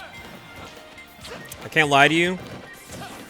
But if you need to buy a flight from, like, where you're at to here, I promise you, it doesn't hurt to have somebody drive you. Get your family to come out. You're from Cali. You're not that far away. You are far away, but you're not far away. You know what I mean? You'll walk? Okay. Wasn't there a player from the East Coast who, like, allegedly walked to his local? Who was that player again? I think it was, like, Tough Ludwig. Was that the player I'm thinking about? I like how Try Bailey immediately nailed it, too. That was like a topic of discussion in Smash Twitter, where they were just getting upset that Tough Ludwig was trying to make a big deal out of walking to their local. I mean, to be fair, like, the situation just sounds really funny, but it's just... If you think you haven't heard it before, guess again, because you've heard it. It's happened before. It definitely was not a regular walk. Yeah. I mean, that's the thing that's funny, right? It was the fact that that was a long-ass walk.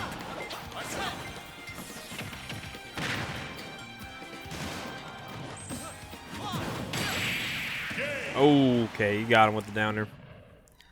Good stuff there, and Luis is in winners finals. He'll be playing Lammers. Alsoda going to losers. Now probably playing the loser of Skylock and Mudskip. Oh, no, just kidding. Leonidas or Twan. So Twan beating Toblerone, who Toblerone made an upset on Mudskip, unfortunately falling down to Lammers and Twan. Leonidas upsetting Napster and Sandfall. So very good runs all around the board for some of these players. Very scary bracket to have. Wyborn in top 16, though. I believe Wyborn took down Sergio. And then in losers, I forgot who they beat to make it out. I think it was... I already forgot who it was. But yeah. I'm not going to lie, chat. This bowl is amazing. And it's not because I haven't eaten since lunchtime. I actually had a really good lunch. If you guys want to know, for lunch, we actually have like a big-ass kitchen in my work office building. So the estimation team that I work for, I work for a construction company, by the way. But I don't work like in construction. I work for the office. So I'm with the accounting department. I do accounting, by the way. I'm an accountant that casts, all right? I'm the definition of those damn plumbers that are trying to make it big. Plumber era, bro. We got a big-ass kitchen, and the estimation team just started pulling out some fucking chicken. They were cooking chicken in the kitchen, and I didn't bring lunch. Apparently, I had a sandwich I left at my place that I could have brought. That could have been my lunch, but it wasn't. But luckily, my work saved me by getting me not only some chicken, but throw some avocado and rice, a little lime on the top, and some garlic salt. Ooh! Ooh! And now I'm doubling it up with this. Can't have enough chicken. Get your gains, guys. Get your gains. What happened? All right, we got Luis versus Lammers. That's Winners Finals right now. A staple at the Guildhouse. These two, honestly, do trade sets more often than not. But I know Luis has definitely tried to dial down a lot more when it comes to playing against Lammers. But, you know, there's some habits you can catch. It's definitely not the hardest thing for Luis to beat, but Lammers definitely does kind of make him work for it, so. Always a treat. And Luis is going to try the Falco tonight. He did say he's playing Falco mostly in honor of the Star Fox trailer that came out today. I don't know if more people tuned into the chat, but what are your guys' opinions on the Star Fox trailer? You guys excited for it? Any Star Fox fans? Like, has anyone here ever played a Star Fox game? Because I played a lot of them. Obviously, my first one being Star Fox 64, but I was a big fan of Star Fox Assault on the GameCube. That was my shit. I was grinding high scores on that shit like no other at the age of like 6. I'm a big Star Fox fan. I never owned a Wii U, so I never played Star Fox Zero, but it's basically a Star Fox 64 remake, so not really missing much on that.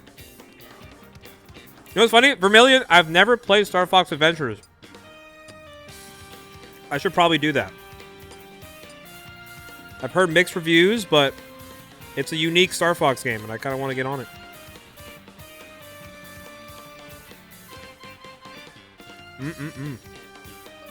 Don't worry, I'm speedrunning through this bowl, guys. I know you guys love hearing me chew. What can I say? It's tasty. All right. Falco Gunner for game 1. The renders, though, on the Star Fox characters, like, at first it's like, what the hell? But then you realize, okay, they're trying to play a little more realistic, but I'm sure people are still, like, down to, like, have the Star Fox Zero renders were, like, unironically some of the best renders for Star Fox, in my opinion. I think they just, like, really made the characters look really nice. But, you know, renders change, renders update is what it is, you know. What's the lady's name? Crystal? Crystal Fox? LaQuisha? No, we're thinking of 2 different things. I'm thinking about a Star Fox character, and you thinking about your neighbor. These are not the same, Tri Bailey. You're not the same. Oh, LaQuisha? Yeah, this is LaQuisha, bro.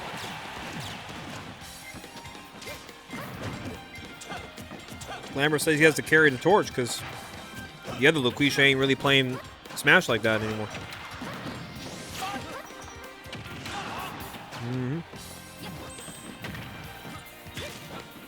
Cry Bailey's like, yep, I tried it all. All right, this is a very long-inducing stock to finally take here. Luis finally gets first blood. Holy moly. Goodness gracious. Things are happening.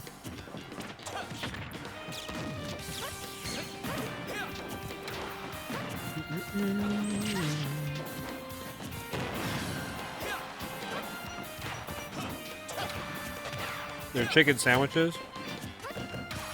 I'll be honest with you, Try Bailey. I don't often get fast food anymore like that, just because, like, you know, gotta watch myself. But I will say, KFC has always done me dirty. I don't know what it is, but my body just does not prefer KFC. It probably prefers more like Popeyes. I'm more of a Popeye guy over at KFC, I'm not gonna lie. I don't know why. Like, sometimes my family would just be like, let's get a KFC chicken. Let's get a chicken bucket. I'm like, all right, I'm down. And we have the chicken bucket. And I swear, like, an hour later, I'm like, I'm yakking over a toilet bowl. It does not sit well. I just don't know why. Because every other chicken spot never done me that dirty. I'll tell you that. If I eat Burger King, I die? Honestly, yeah. We're out here trying to, like... we're actually just trying to, like, convince ourselves that, like, yeah, there's some fast food spots that are, like, pretty good. It's like, yeah, I mean, it's fast food. And also, the way it leaves your body is fast, too. Shit hurts. Can't lie. In-N-Out. I will say In-N-Out has done me dirty once, but that was kind of my fault.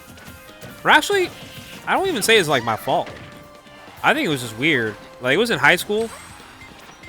I'll talk about a quick little Mars Bar story for you guys after this game. I feel like I'm definitely sidetracking, but you guys are probably enjoying more of what I'm talking about within the gameplay, because this gameplay is kind of moving a bit slow for your likings, but, I mean, this is Falco Gunner, so.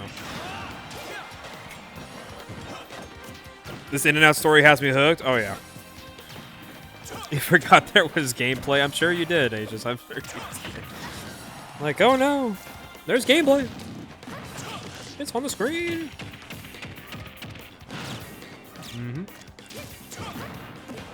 That Nair just barely missed. I think that might cost Luis a stock. What do you think, Chet? Oh, no, not at all. Good DI, though, from Lamb. He's at a high enough percent where, honestly, it probably doesn't matter. It's at 186. The forward air finally cleans it up. Goodness gracious. Two of the best to ever do it. We got Falco Lombardi and LaQuisha. That's what we got in Norcal, baby. That's the type of entertainment we provide on a weekly basis.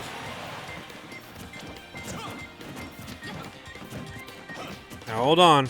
We don't need to fight over who's a bigger Lammers fan. Because we all know I'm the biggest Lammers fan. Sorry about that. You guys lose. Give up all you can. You want to know why? You guys talk about Lammers. You guys speak of Lammers. You know what Lammers says to me? Lammers asks me if he has space in the carpool for a regional. And I say, of course, Lammers. Hop in my car. You guys are in his chat. He's in my car. We are not the same. But Luis's Falco is definitely something different. Took the game pretty convincingly. Tell you that. All right. Quick story time. I won't take up too much of your time, but in high school, fun fact, I was on the varsity basketball team. All right, we just played against a local school, Jefferson High. Shout out Daly City. And, of course, Daly City in the Bay Area is notorious for having an In-N-Out next to a Krispy Kreme. All right, so you guys can already understand where the stories might be going for you guys. Okay, so we got a Krispy Kreme and an In-N-Out. Literally, a ruler separates how far away the buildings are with each other. Okay, so what happens is the Krispy Kreme's still open, so I decided to go to Krispy Kreme, and I think I bought a dozen of glazed donuts because there's still a box available. So keep in mind, I don't know how old these glazed donuts are. I just bought a box. For all I know, they could have been sitting there for like over 2 hours, and I'm just like, oh, goody. a dozen glazed bagels. Or not bagels, a dozen glazed donuts. So we get the donuts, right? And basically what happens is I eat like 4 donuts. And after I eat the donuts, I want In-N-Out. So I get In-N-Out. And back then in high school, I used to put food away. Like, I had not one, but 2 4x4s. If you guys don't know what a 4x4 is at In-N-Out, it's a burger with 4 patties and 4 cheeses. All right?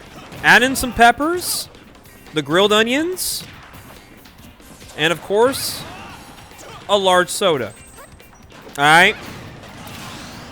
Guess what happens? I eat all that, and I think I'm fine. I wake up the next morning, my stomach felt like somebody straight up like sliced a katana right through my gut. It was so bad. I actually had to go to like urgent care. They had to check on me, and it turns out whatever the hell I did to myself yesterday was like the tipping point of my health. And they said my pancreas was on the verge of exploding. Keep in mind, I'm 17. I weigh 140 pounds. When I was told the pancreas was the size of my stomach and was trying to expand even further, I was like, oh, I could die. It was bad. Apparently, you know, pancreas is, you know, it's a part of your system that gets rid of all the bad stuff, so then you can like you can keep the good stuff, right? All that mojo jojo.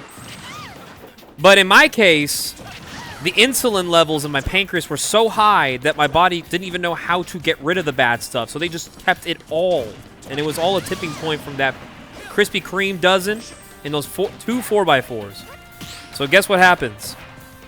I go to the hospital, and I'm stuck for 4 days with no food and no water. I was not allowed to drink water for 3 days.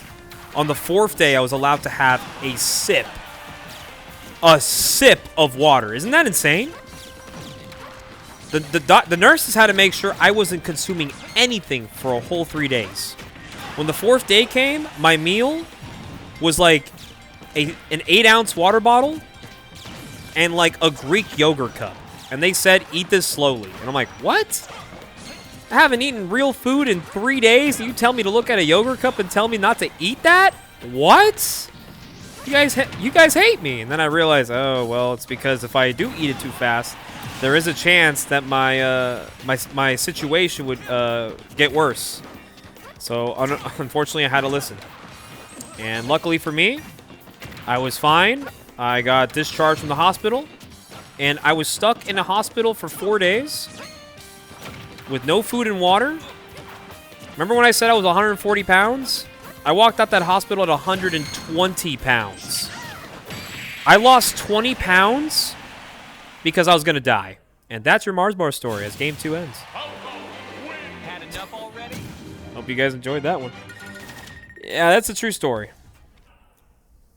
Never again, though. And you guys are probably wondering, do you not eat In-N-Out anymore because of that?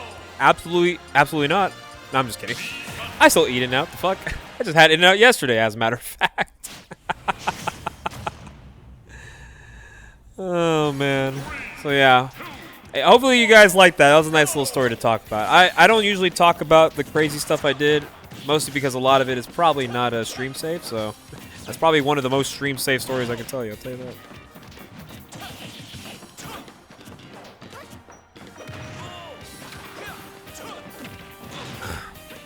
Sorry, I needed a little bit of some refreshment. But we're back. And it's game number 3. Still Lammers Luis. And all right, maybe I didn't go that extreme, guys. All right, calm down. I'm human. I can't be that crazy, but I've definitely seen and have been a part of some very exotic experiences. So. Right now, Lammers is down 2-0 to the Luis Falco. This Falco did get a little bit of a power-up because of such a Star Fox game being announced.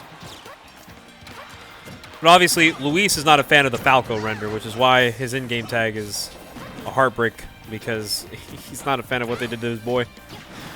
It's like that one scene from The Godfather. Look what they done to my boy. They massacred my boy. They destroyed him. All Puff players have some insane stories. I mean, that could actually just be like a true statement. I don't know.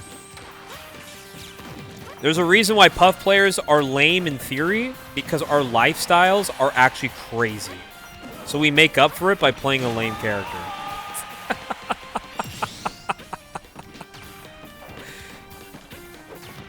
Think about that. Think about that. There's a little bit of a trade-off for that. Oh my god, the untechable from the back here. Yeah, I mean these two they're playing this matchup as you should, right? I mean, I would like to talk more about the gameplay, but the gameplay kind of speaks for itself. Like, Falco can reflect virtually everything being shot out of Lammers' kit. Falco does kind of have an annoying time getting in, but like Gunner also has an annoying time trying to get a hit in general against Falco. So honestly, it's a double-edged sword matchup, because it's like, yeah, Falco could just kind of do this, but then also Falco could just choose not to play the game against you, so that is also true. Great forward smash from Lammers, catching the landing. So we might be able to see Lammers take a game here soon. It's possible. Good get-up attack. Still going to take a trade from the drop bomb. Retreating fair. He's going to find a hit. And he went for it all there. Unfortunately, he is going to get reversaled here.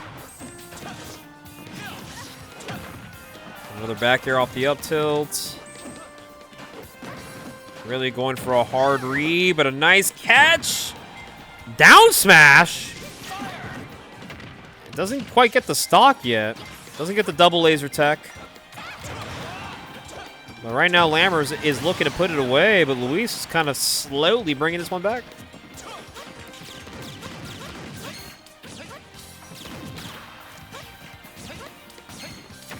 Okay, nice usage of the drop bomb here. Just got to keep Luis away from him as much as he can. The kill on Falco will come eventually. You just got to play your space. Because at the end of the day, Falco still got to come to you. Tomahawk grabs, we like those. 140 on the dot, or 144, I should say. A lot of 44s are being referenced in this game, so it must be a good thing for Lammers, am I right? He's making it work. Getting all this damage he needs. Luis does get in once. Not going to get a lot of damage, though. It's up to Lammers' recovery options to really help him out here. Trying to B-reverse that. Looking for the reversal. He does find a fair. There's no way he found that. I'm actually upset. How the hell did he find that? Oh my god. That was clinical. That was a great little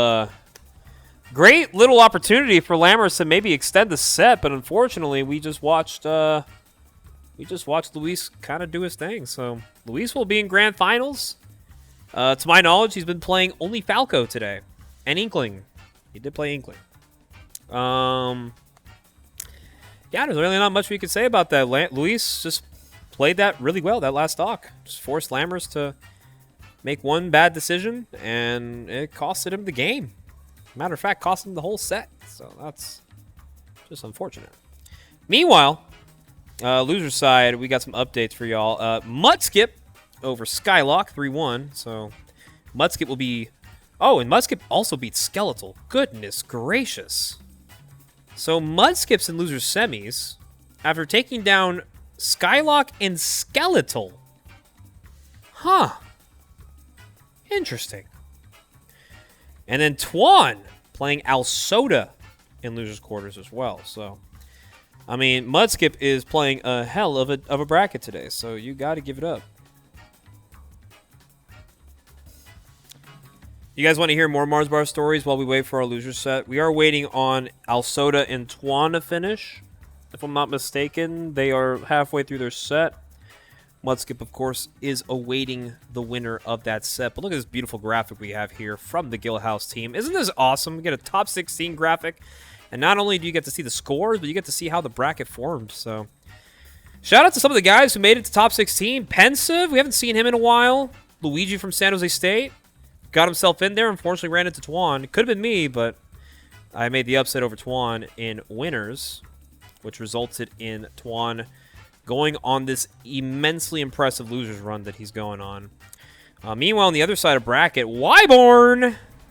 You've seen the Zero Suit get 4th place last week at a very small Guildhouse, but the kid's been improving. Sometimes all it takes is getting your reps in, and Wyborn was able to make it through to the top 16 cut. Very well played. Unfortunately, had to run into Napster because Napster got upsetted early by Leonidas, or Leonidas almost took it over Skeletal too, so... Unfortunate day for Leo. He got double elimed by the Min-Mins. It happens. Sometimes it happens to one player over the other. Meanwhile, Mudskip, the loser's run of a century, only losing to Toblerone. And after losing to Toblerone, took out Ramon, myself, and Skylock.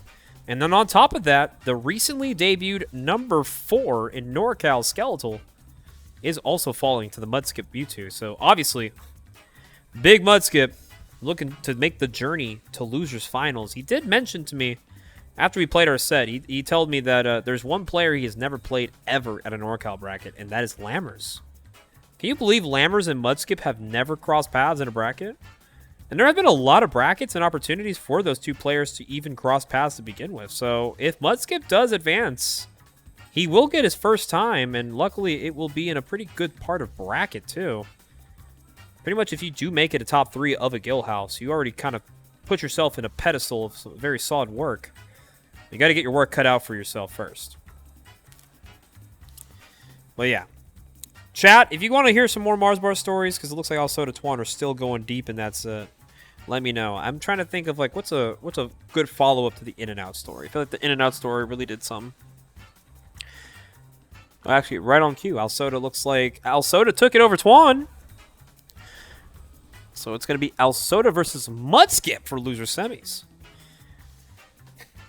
And like I said, Alsoda's been playing really good Smash Brothers in the past 2 weeks. So seeing him beat Tuan, hey, he's got it. I think that might be his 3rd Tuan set in the last 2 weeks.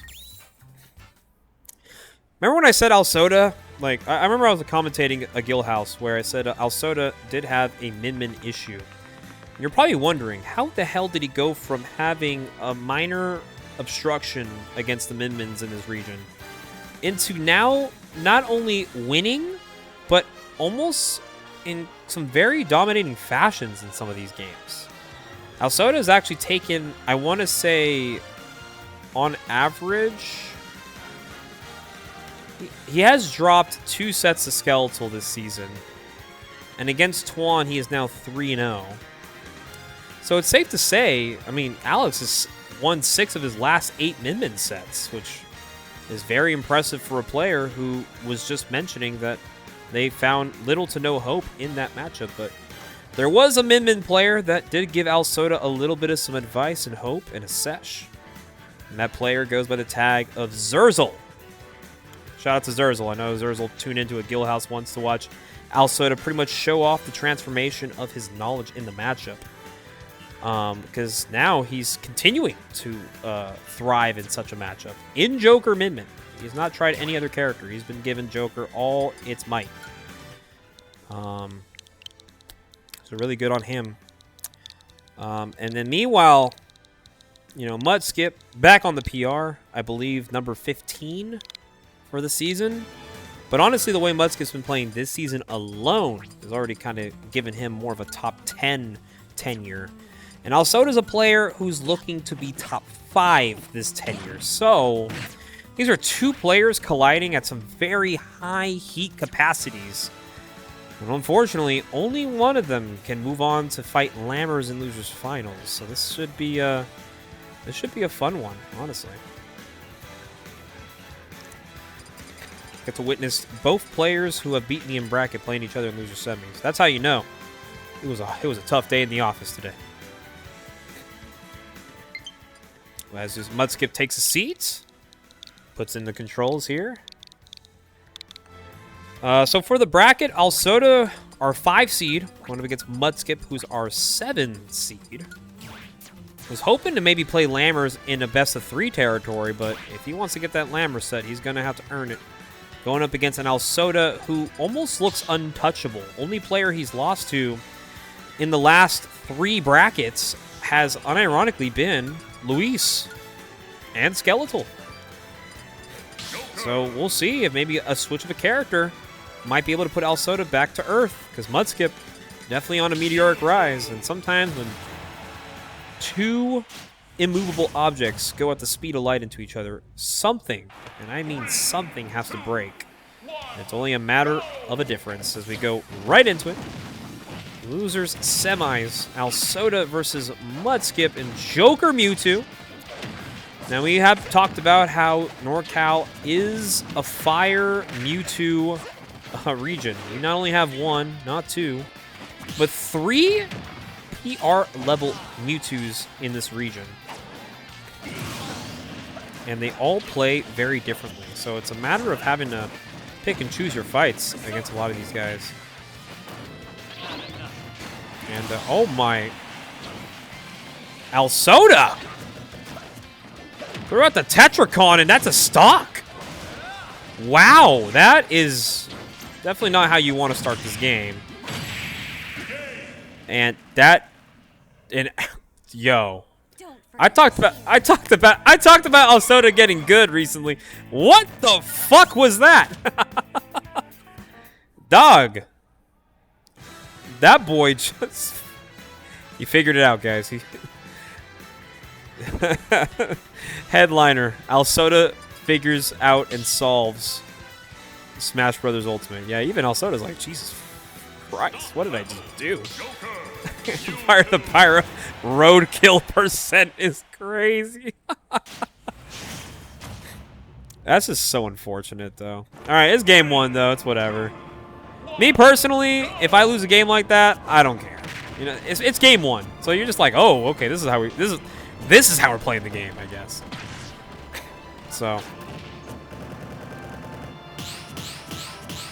Daigo. Pulling out the parries.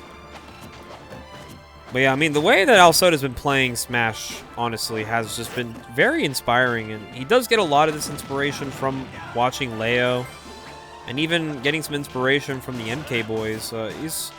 He has a pretty close relationship within the community with Big Boss and Leo. So I do recall that they did have conversations at Level Up, because Alsoda did have an underwhelming performance at Level Up.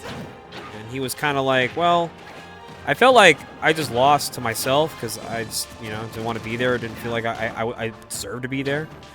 And, sometimes some conversations with some good friends, with some good people, that's all it takes to kind of reset your mental, put you back on a better standing with yourself and your relationship with the game. I think we all experience that. I mean, there's a lot of very amazing players who play Smash Ultimate who understand that, like, you go through ups and downs in this game very often. And, it happens. Sometimes you don't always play your best. Sometimes you don't always play your worst, per se. That's a great disable get-up right there from Mudskip. Matter of fact, Mudskip might be looking to return the favor to Alsoda here. Okay, but does get an up smash.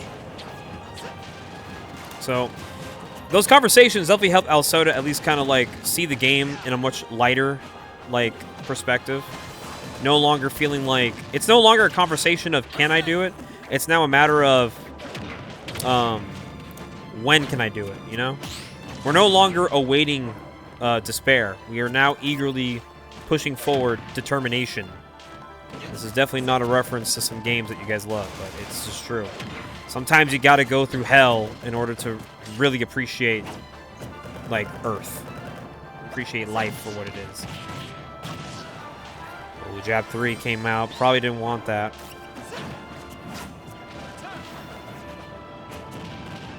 Yeah, couple forward throws here. I lost a game night online and the guy said I just played that shirtless. It changes your perspective. Very good response by Mudskip. Takes the game there. And that evens up the set. That's one way to find something in the dark. Yeah, man, I just took my shirt off. Really felt really felt like I was myself, after a change of appearance. Because once I changed my appearance, I started to appreciate what's underneath the clothes. And underneath my clothes shows a very scared man. But I embraced my fears and became one with the Smash Bros. And then Aegis says a comment like that. Jesus freaking Christ. All right. We're having a moment, and that's what you think of in the moment? This is what you say? And then for the part... Oh.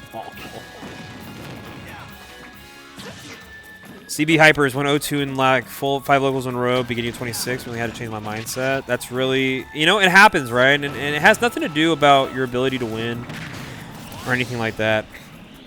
And I do believe, like... Sacramento is also a region that recently has just been skyrocketing with their average player base. So honestly, like, sometimes you just don't have it in you in given locals. Like, I've had my moments here. I had a run-on joke at Guildhouse that no matter how big the bracket is, I will always be a mid-seed and I will always be stuck to placing in the middle. And, it's true, it happens, but, like, if I keep incentivizing myself to believe that that's just the case, then...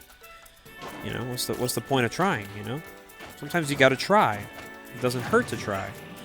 Because at least if you tried and you still didn't get it, at least you could tell yourself you made an effort. And goodness gracious, Mudskip is playing this one really well. Oh no, I be peeping the rage quit brackets, bro. I don't know how y'all do it. Some very scary players that go there on the regular. I didn't win right away. The dude just made me feel way better about losing. That's honestly real. I'll give it up. Oh yeah, speaking of which, let's talk about that actually while we wrap up this game real quick. Heyo. Mudskip. Almost getting the edge guard. Has another chance at life. Nice use of the Aha. Good damage. Mudskip covering the center stage. Reverse nair. Catches the air dodge in. Doesn't get the stock yet. Rebels guard's going to guarantee Arsene to come back, and that's just really unfortunate. Arsene coming out gave Mudskip a lot of time to really pick up that stock.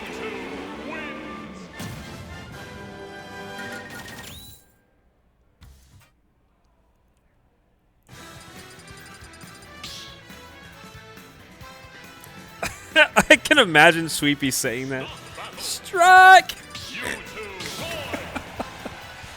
Sweepy's a character. I love Sweepy. She is she's awesome. Especially when randoms are involved, then it gets really awesome. Okay, Alsoda getting a little bit of a character change here. We're gonna see the Roy's first appearance tonight. Mudskip does have some good experience into Roy as his fellow classmate by the tag of Cochino. Shout out to him. Does play a lot of Roy, so definitely got some reps with this character. We'll see how it plays out, though.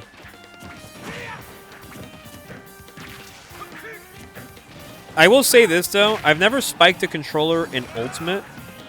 I have jokingly thrown my controller, but, like, thrown it lightly into a pillow. But I've never experienced myself, like, full-on grabbing my $100 conch and thinking to myself, I'm going to break this shit. Financially, that would hurt me more than emotionally, so... But unfortunately, I don't always pay attention to the things I believe in, because I've also broken a PlayStation controller before as a kid. Because when if there's a game that made me rage growing up, it was playing online 2K. I used to be all about playing 2K all the fucking time. And dude, like... if I lost the game, like, deadass, some of those losses felt like I lost a family member. It was that serious. then granted, 2K13 came out when I was like 15, so like 15-year-old me was dead-ass staring at the cabinet in my room thinking, I can't wait to throw a 90-mile-per-hour fastball down the middle, shatter my shit. Matter of fact, maybe even swing my controller across the room like a Nick Castellanos home run. Just despair can only be matched by more despair after another. Oh, man. It is Mudskip. Hello, Birdie. Glad to see you in the chat. Hope you're doing well. Mudskip on the verge of potentially not only beating Alsoda here, but the opportunity to get to fight Lammers for the first time ever. But Alsoda's going to try and make it difficult for him. Okay. Leroy's coming out. You did the pillow throw and you missed the pillow. Oh, that's gotta suck. I'm sorry to hear that, Lamb Shady. All right, Mudskip does cash in the edge guard, and it's going to be in losers finals.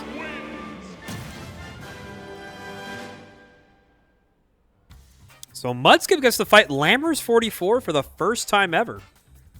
It's happening, guys. And by the way, can we bring back the top 16 graphic? I want to really emphasize how Mudskip even got here. That boy lost his round 2 against Toblerone. Not only did he lose to Toblerone and had to make the losers run, but he made the run all the way to losers finals. Taking out Ramon M64, myself, Skylock, Skeletal, and an Alsoda who's been playing at a meteoric level.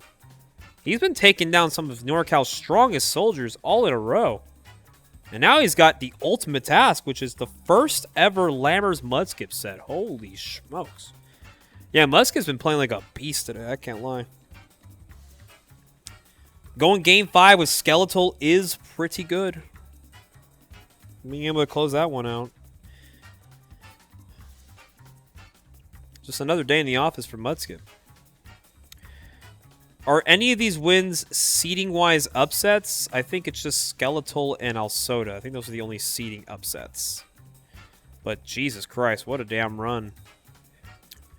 Not to mention what Mudskip's been doing outside of today's bracket. Like, look at this. Won the Stanford local, happened this past weekend, I believe. 5th place at another Guildhouse. Guildhouse prior to that, 4th. Shout out USF. Small locals. Support your locals. Mudskip's been putting up numbers, and I think it's time to have the conversation that Mudskip is probably looking at trying to become one of Norcal's biggest threats, you know? I mean, there was a time where Mudskip wanted to be the best Mewtwo. I think that conversation is a lighter topic, because now Mudskip is looking to become just one of the better players of the region. I don't think we can worry about character reps. Let's worry about Norcal reps. Let's talk about your region reps. You want Mudskip to go out to a tournament and be like, he represents the region. Because he can do it. It's crazy. Mudskip riding off the highs of yesterday's crew battle. True! Did Mudskip have a Wi-Fi crew battle yesterday? Let me know. My first Slammer set felt like having a ritual. Jesus Christ. You guys want to know a fun fact about Unk, by the way? I have one Lammers set win from 3 years ago. And it was the first time I ever played Lammers in my life. We went game 3. The only reason why I won, imagine this in Puff Gunner. Lammers is getting edge guarded. I dropped the edge guard. But instead of doing a rising down air to catch his roll on stage, I buffer a down smash charge, but Lammers accidentally air dodges into my down smash, so he just gets Sakurai into the blast zone and loses a set. That was the first time I ever beat Lammers. I played 5 sets against him afterwards. I have yet to take a game since. And now look where Lammers is now. A top 150 player in the world, and arguably the best gunner to ever do it. So, it is definitely a time in NorCal where these two characters are the things you got to worry about if you want to do well at our locals. I'm not kidding. If you lose to Mars bars, you become the best player in the world. True. This is a fact. There have been many who have said this. You have to give me one. All I ask is one set. You can take the next 20, but I'll take one. I'll change your life for some small change. Maybe I should have lost when I had the chance. Honestly, Fire the Pyro, I think about that set from Yonder. It was almost a year ago since we played. I was going for the tech chase. I screwed up the read, and I was like, damn. Because in my head, I was like, if I beat Fire the Pyro, I get to play Conga. And I'm like, ooh, I can't wait to fight DK. But obviously, I didn't get to get that chance. But then I ended up playing Conga at Port. And I realized that wanting to play Conga was not a good idea to be wishing for. Because playing against Conga was not as fun as I thought it was going to be. I was like, I don't think I want to play against this guy anymore. And then he just is, okay, you're just airing me out now. Listen, man, I got Pure Salt in my region. In my head, I'm thinking like, oh, I'd go pretty close to Pure Salt. Maybe I have a chance. And then the set happened.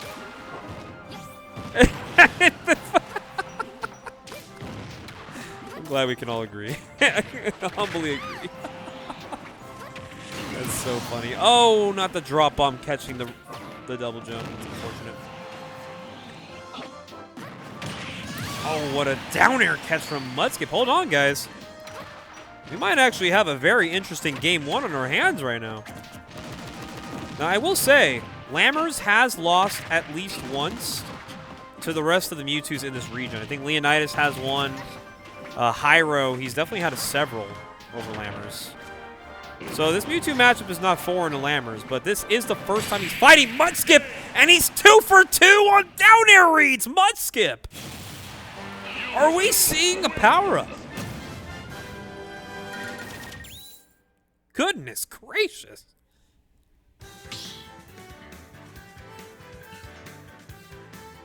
I watched him full hop camp a Lucas for 5 minutes, and then as soon as he was chasing to a town play, he shield grabbed him with the platform.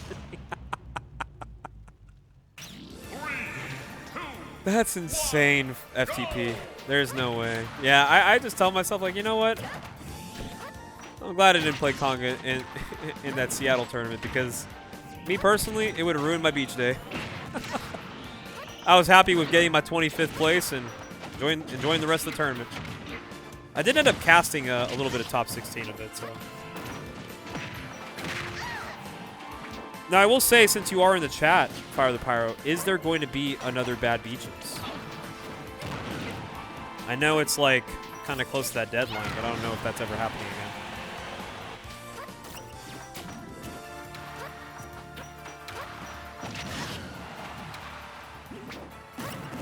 Oh, was it Tarachi's Lucas? Oh, RIP Tarachi, man. Tarachi's good, though. I run into him on Elite Smash once in a while. Pretty solid Lucas.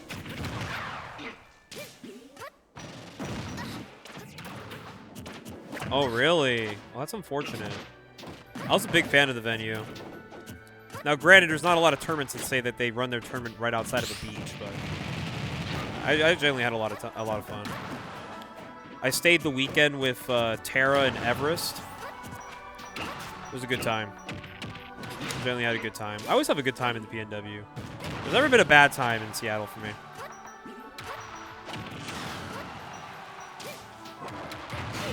You're going to Seattle next week? Have you ever been to the market? You should go there. A lot of good food. And also, like, it's pretty much like the majority of like the downtown Seattle scenery. So you'll definitely get to see like a lot of there's like a lot of the attractions nearby, like the Needle's not that far away. The food in general is just really good. There was like a breakfast spot I went to in Seattle. It was like the Bitchin' Sandwich or something like that. That was some good ass fucking breakfast.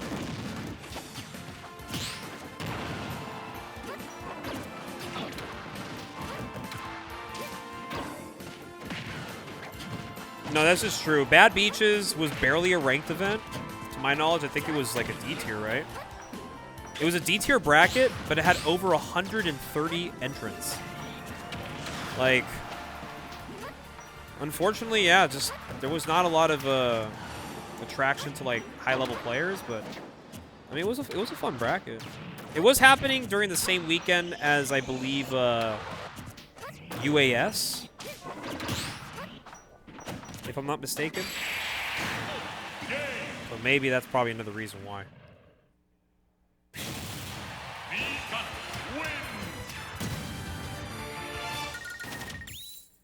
Jesus Christ, what are we saying in chat? Is that like... I'm just going to pretend I didn't read that. Moving on.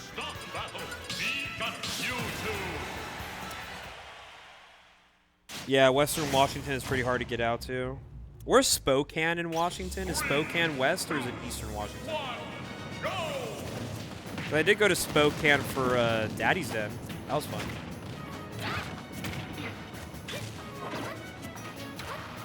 Another story time about a Seattle tournament. So in at Daddy's Den, I think it was Revival. I commentated at that event. I also did top 8 commentary for Melee, which was hella hype. Me and Snorlax, who are ultimate commentators, we did top 8 Melee comms. It was actually so fire because since we actually commentated, we're like really enjoyed it. Oh, it's an unfortunate misinput by Mudskip. But yeah, so Seattle, Daddy's Den. I don't get a lot of people that crash out when they lose to me, like physically. It's a rarity. But there have been a few instances where it did happen. And in Seattle, it did happen. Now, I don't know if I should mention the tag of the player. Probably not a big deal if I do. But I mean, yeah, competitive spirits are high. If you lose, right? It sucks. How's it going? Ass shredding fart. I know so much about you, and it's only just 3 HBox Twitch chats.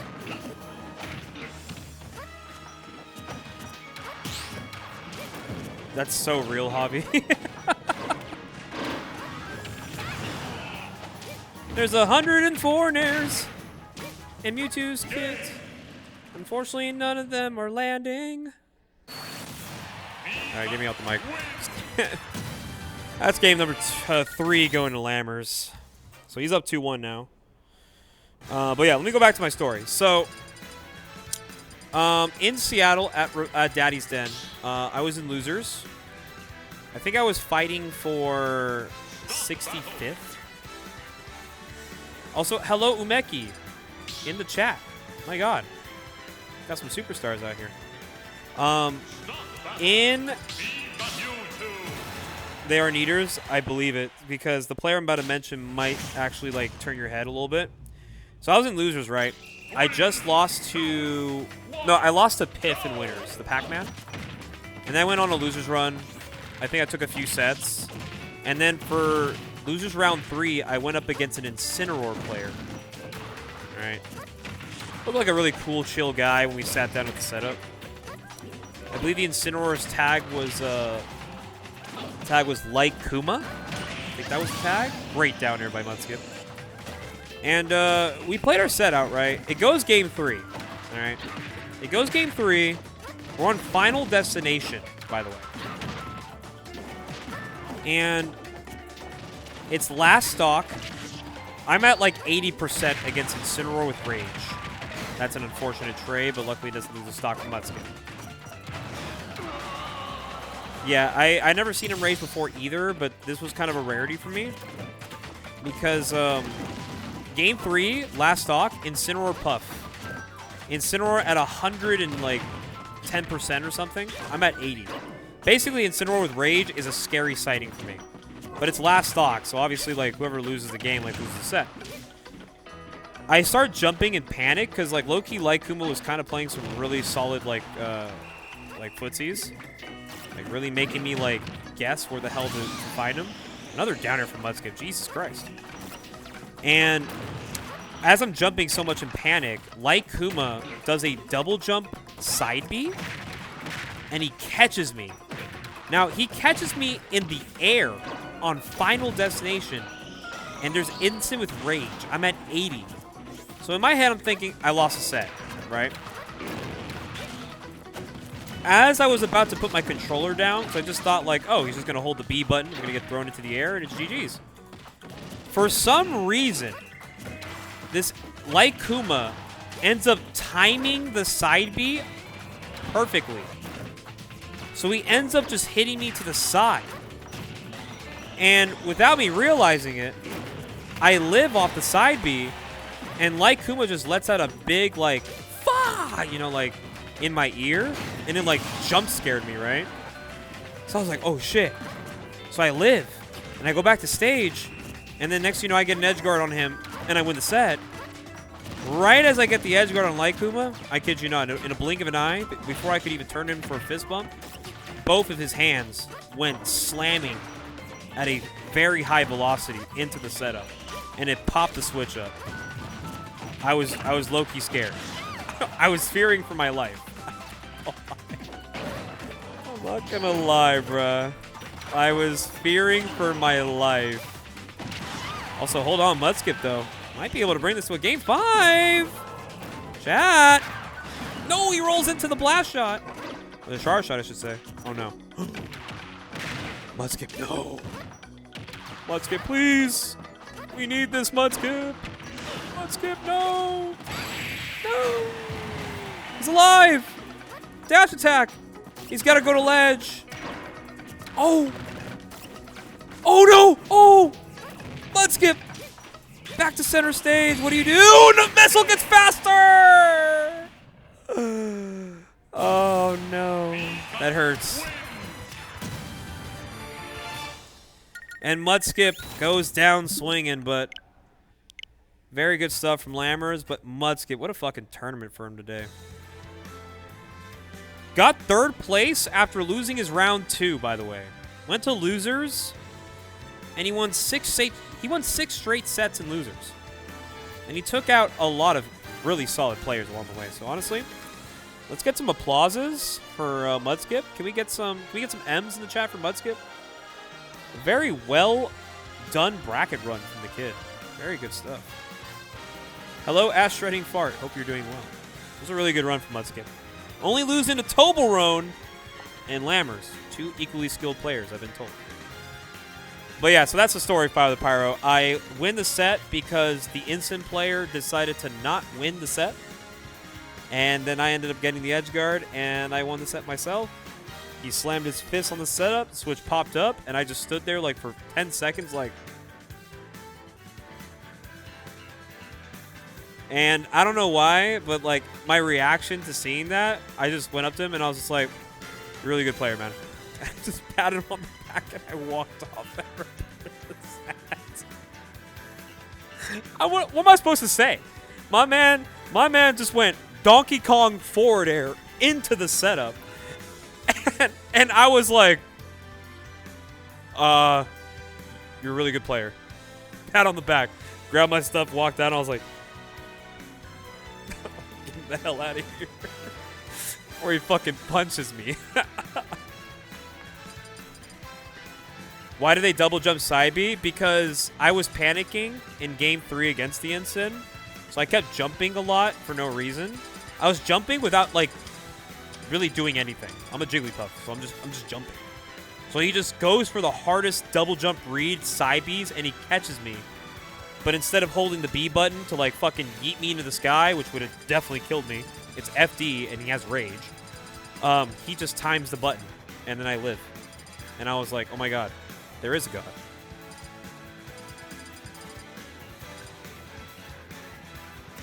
Mudskip beat my goat Mario. Hey man, Mudskip is a powerful player. I had to play 3rd place for 9th. It happens. Play Ganon now. Definitely an upgrade. I see you ass shredding fart. So yeah, that's my one of my few rage stories with players. I'm sure Light Kuma's a very like respectable player. But yeah, that was a jump scare. I thought I was literally gonna get a fist to the fucking face. Because it's not my fault that you dropped the win. I don't know. 3, 2, 1, go!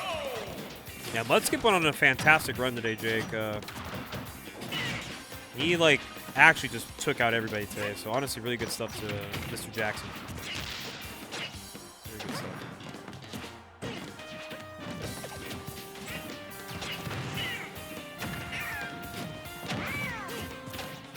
And now we got Yoshi Gunner. Not sure there's a lot to talk about here, but chat, I hope you guys were thoroughly entertained by a lot of the stories I have. I have a lot of stories. I go to a lot of tournaments, but outside of tournaments, I've also experienced and seen a lot of things. So there's always something to talk about. I have an arsenal of stories. I'm like, unironically, the best uncle to take to like a party, because if we end up just like having a session outside with the campfire or a fireplace, like I got hours of stories and content to talk to people about, and everybody is tuned in. We need more lived experiences in Super Smash Brothers. Absolutely, we really do.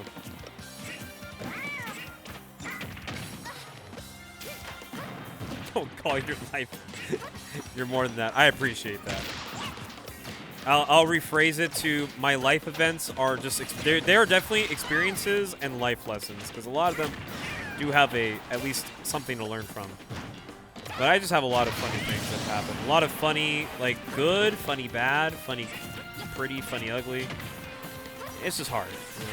There's a lot of cool things that go on in my life. I mean, I've seen a lot. I'm a pretty stud player myself. I'm 28 years old. I've seen it a lot. You know?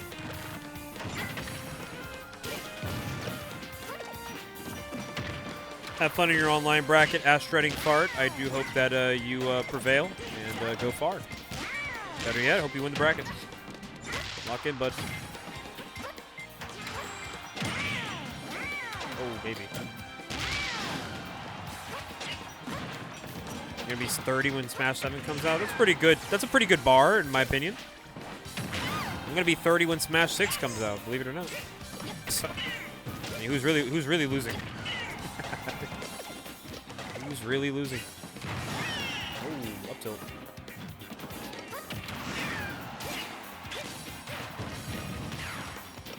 Were those rumors from a reliable source? Absolutely, they came from me. Would you ever believe me if I told you that Smash 6 is coming out?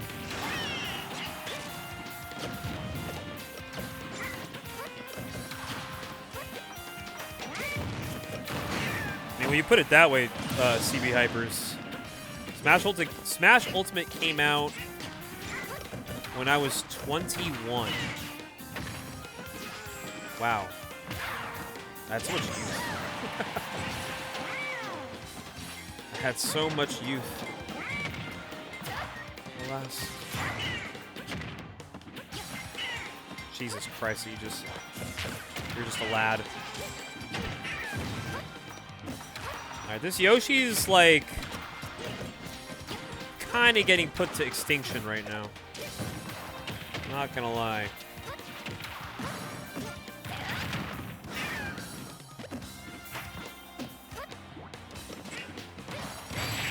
Yeah, Earth is gonna do it. I don't think Yoshi was the move there, in my opinion.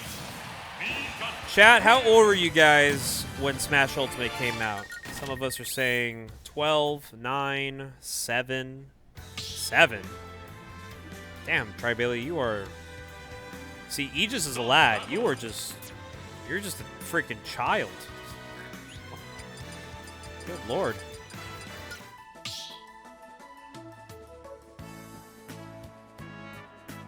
Stop battle. Be gunner. Alright, Universe talking about 20 is Unk. That's crazy. Alto.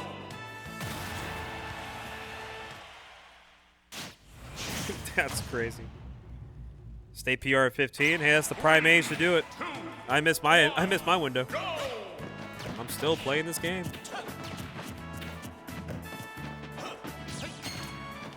But for as much as I've always casted at Guildhouses and competed at tournaments, at least I could say, you know, as a commentator, I've definitely gotten a lot off of my bucket list, which is really cool.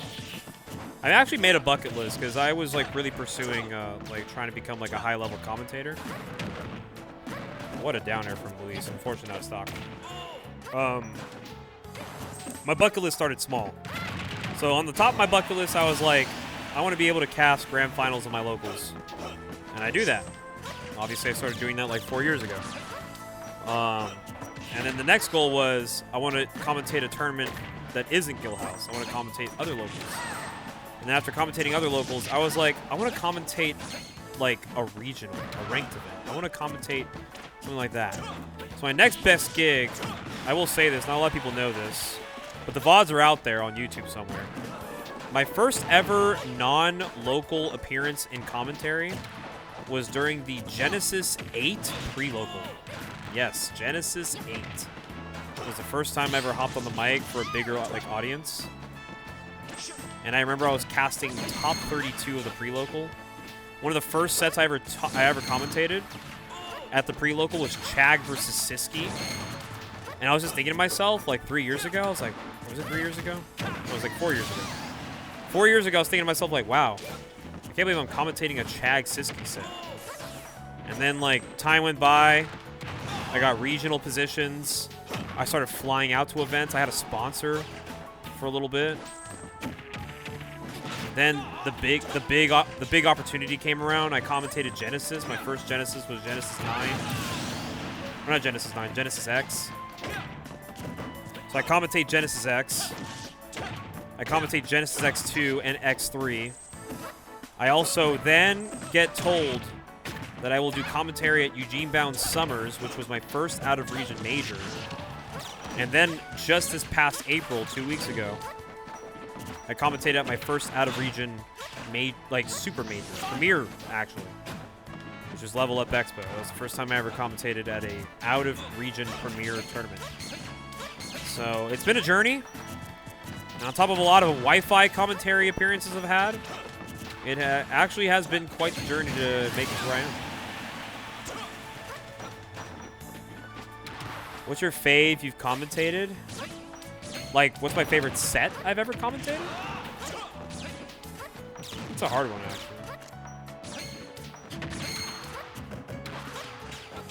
actually. Honestly, Fire the Pyro. Respect.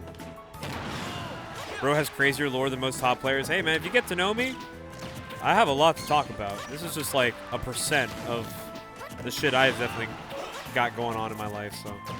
Get to know me, you get to learn a lot of stories.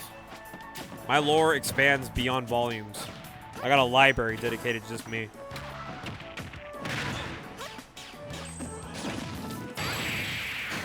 And Lammers is going to take a 2-0 lead here. Does Luis go Palu? Or does he just stick it out with the Falco and then maybe try to go Palu in the reset? Who knows?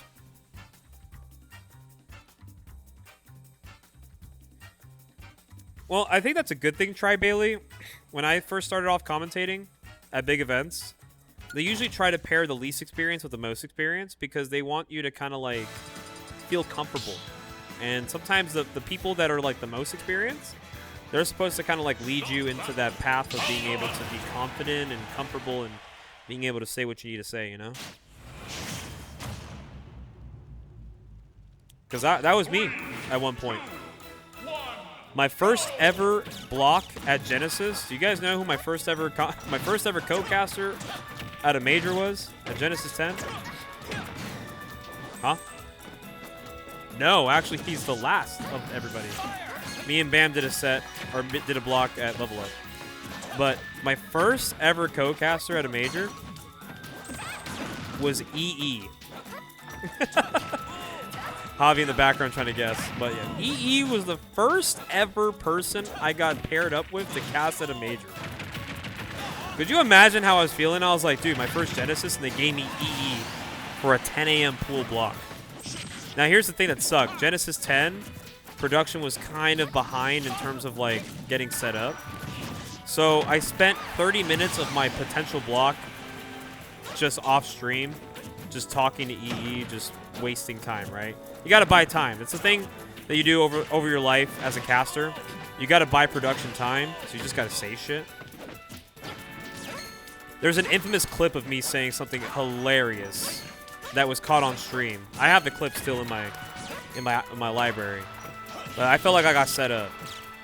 Was that you made the black coffee good? Yes, this is the infamous black coffee joke. You guys don't remember.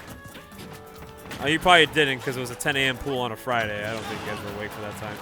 But on stream, you know, we're talking about morning, getting your morning right, stuff like that. EE just throws me a lob for the biggest like LOL moment of my career, and it's my first time on a major mic in front of the Genesis chat. EE told me straight up, he was like, what's the best way to get your caffeine intake? Or like what's your favorite, how do you like to drink like your caffeine? How do you like your caffeine? How do you like your coffee? I think that's what it was. How do you like your coffee is what he told me. And I told him straight up with the straightest face possible. I said, well, if you want the best bang for your buck out of coffee, you got to take it all black. And EE looked at me like, I like this guy already.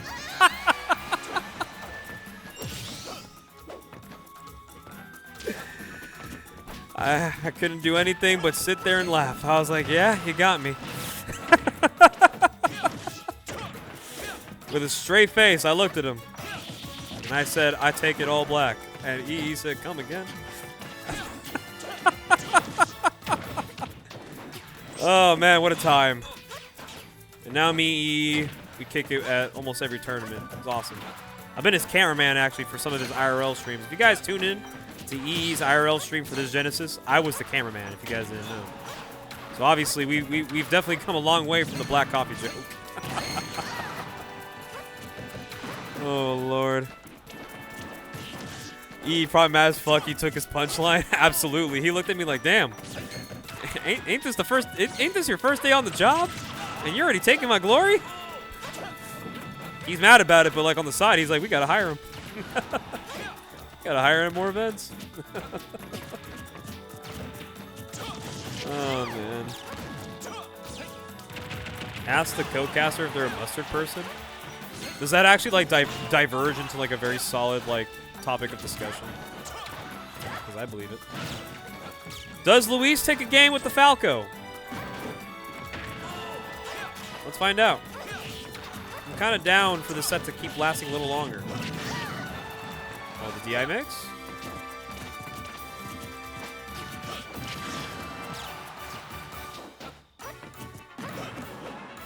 Gotta get the B reverse right there. And Lammers setting up. Backdoor just kill screen? Wow. Insane stuff. Alright, Lammers resets the bracket. We've got another gunner set on our hands. I'm a mustard freak, so it's a good segue for me personally. Hell yeah. Dice, what's going on, Dice? How you doing, big dog? The Falco was cooking today. Unfortunately, Lammers got the run back, and now Luis is going Palu. It's time to go home. Time is 10:40. It's still kind of early. Typically, our Guildhouse brackets do try to end before 11. So we're still on time. Well, we got the mains coming out for our last set of the night. True finals between Lammers and Luis. Another tried and true Grands that never fails to appear at every given week. And Lammers is dead. Just like that. I had my first professional commentary set this last Genesis, and unfortunately I got tarred and feathers live on stream. Oh, wow. Who'd you play on stream, if you don't mind me asking? It's okay, man. There's a lot of VODs of me out there where I just get absolutely just, like, put on a poster. Nowhere to be found. Sometimes it happens. Happens to the best of us.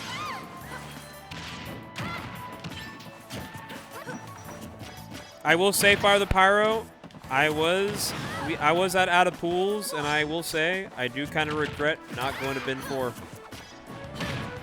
I did tell myself I was going to go if I went to Battle of BC, but unfortunately, due to recent information, I will not be attending Battle of BC anymore, sadly.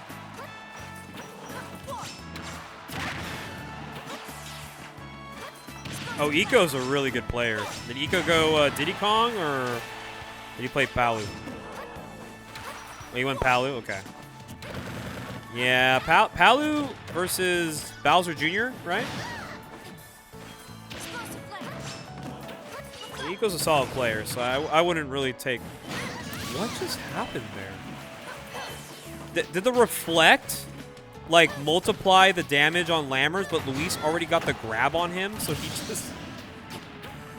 I think they were both confused. What the hell just happened? He went Sword Fighter into you? Oh, that's just a dick move. We have to find these Frenchmen and take them down.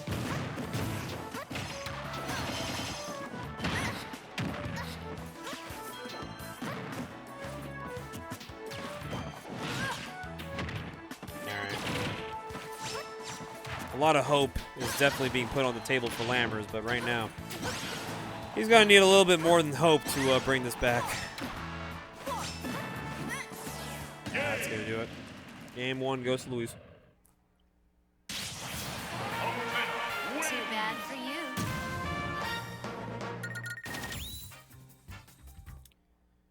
But yeah, I mean, being on stream at a big event is also kind of stressful. The last time I was on stream for like a big event, like playing in bracket, it was probably... 2, 1, go! Did I go on stream at Genesis this year? I don't think I did. I think I get a lot of my screen time on the mic, which is good, because as a player, it's kind of hard to get on stream, because I'd be going to losers pretty quickly. You can get me in winners for two rounds. After that, can't guarantee much more. After 2 rounds, you might see me lose. Like today.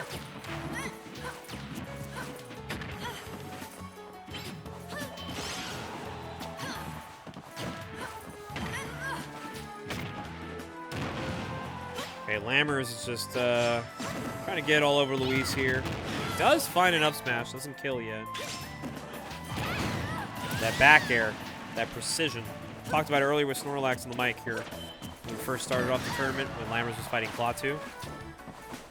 Lammers was, in fact, getting a lot of back air connections, and it's a move that looks like it's bigger than it should be, but the hitbox itself is a lot smaller than the blast radius of the move. So there is that.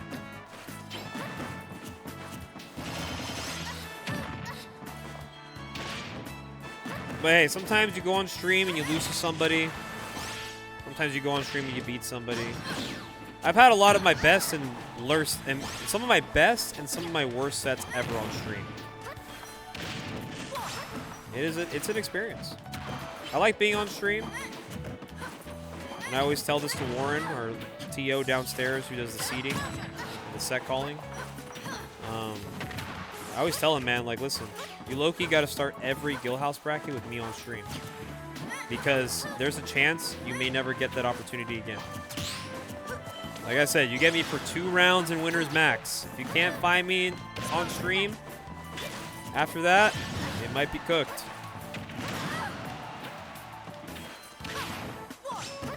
Hell yeah, June. You know, June, that was a crazy tournament because we both made an upset that bracket. You beat Mudskip, I beat Skeletal. And then all of a sudden, winners round 3 at the Guildhouse is just 2 gentlemen looking to make magic happen.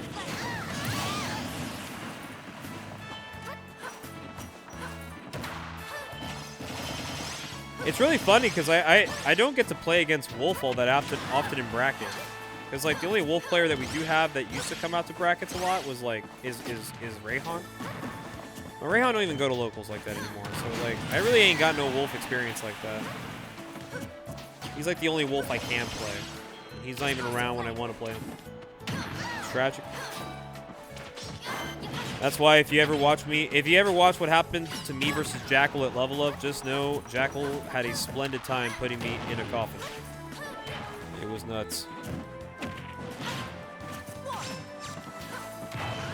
JJ Rockets. It's a fire tag. It kind of reminds me of like Johnny Rockets, but like they really double up on the J. Ooh, Lammer's trying to get a greedy kill here. Does he find his way back, or does Luis take this one in a 2-0 fashion? He's going to take a 2-0 lead, yeah. He's going to do it. RIP Johnny Rockets, indeed. Good place for some burgers. We used to have a Johnny Rockets actually downtown San Mateo. They closed it down. Was it Johnny Rockets? Actually, I don't even think it was a Johnny Rockets. It was another diner. Was it? Okay, I do remember there was a diner with somebody's name that started with the letter J. I don't know if it was Johnny or Jeffrey. It was some Jim. It was something. Oh man. But yeah, I mean, going back to topic. I think the last time I was ever on stream at like a major event, it was probably last year's Genesis. I was on stream against Pete Bro, and let me tell you, I don't think Mega Man Puff is winnable. I don't think it is. You let me know. I watched Pete Nut play, and I'm just like, that is the next level.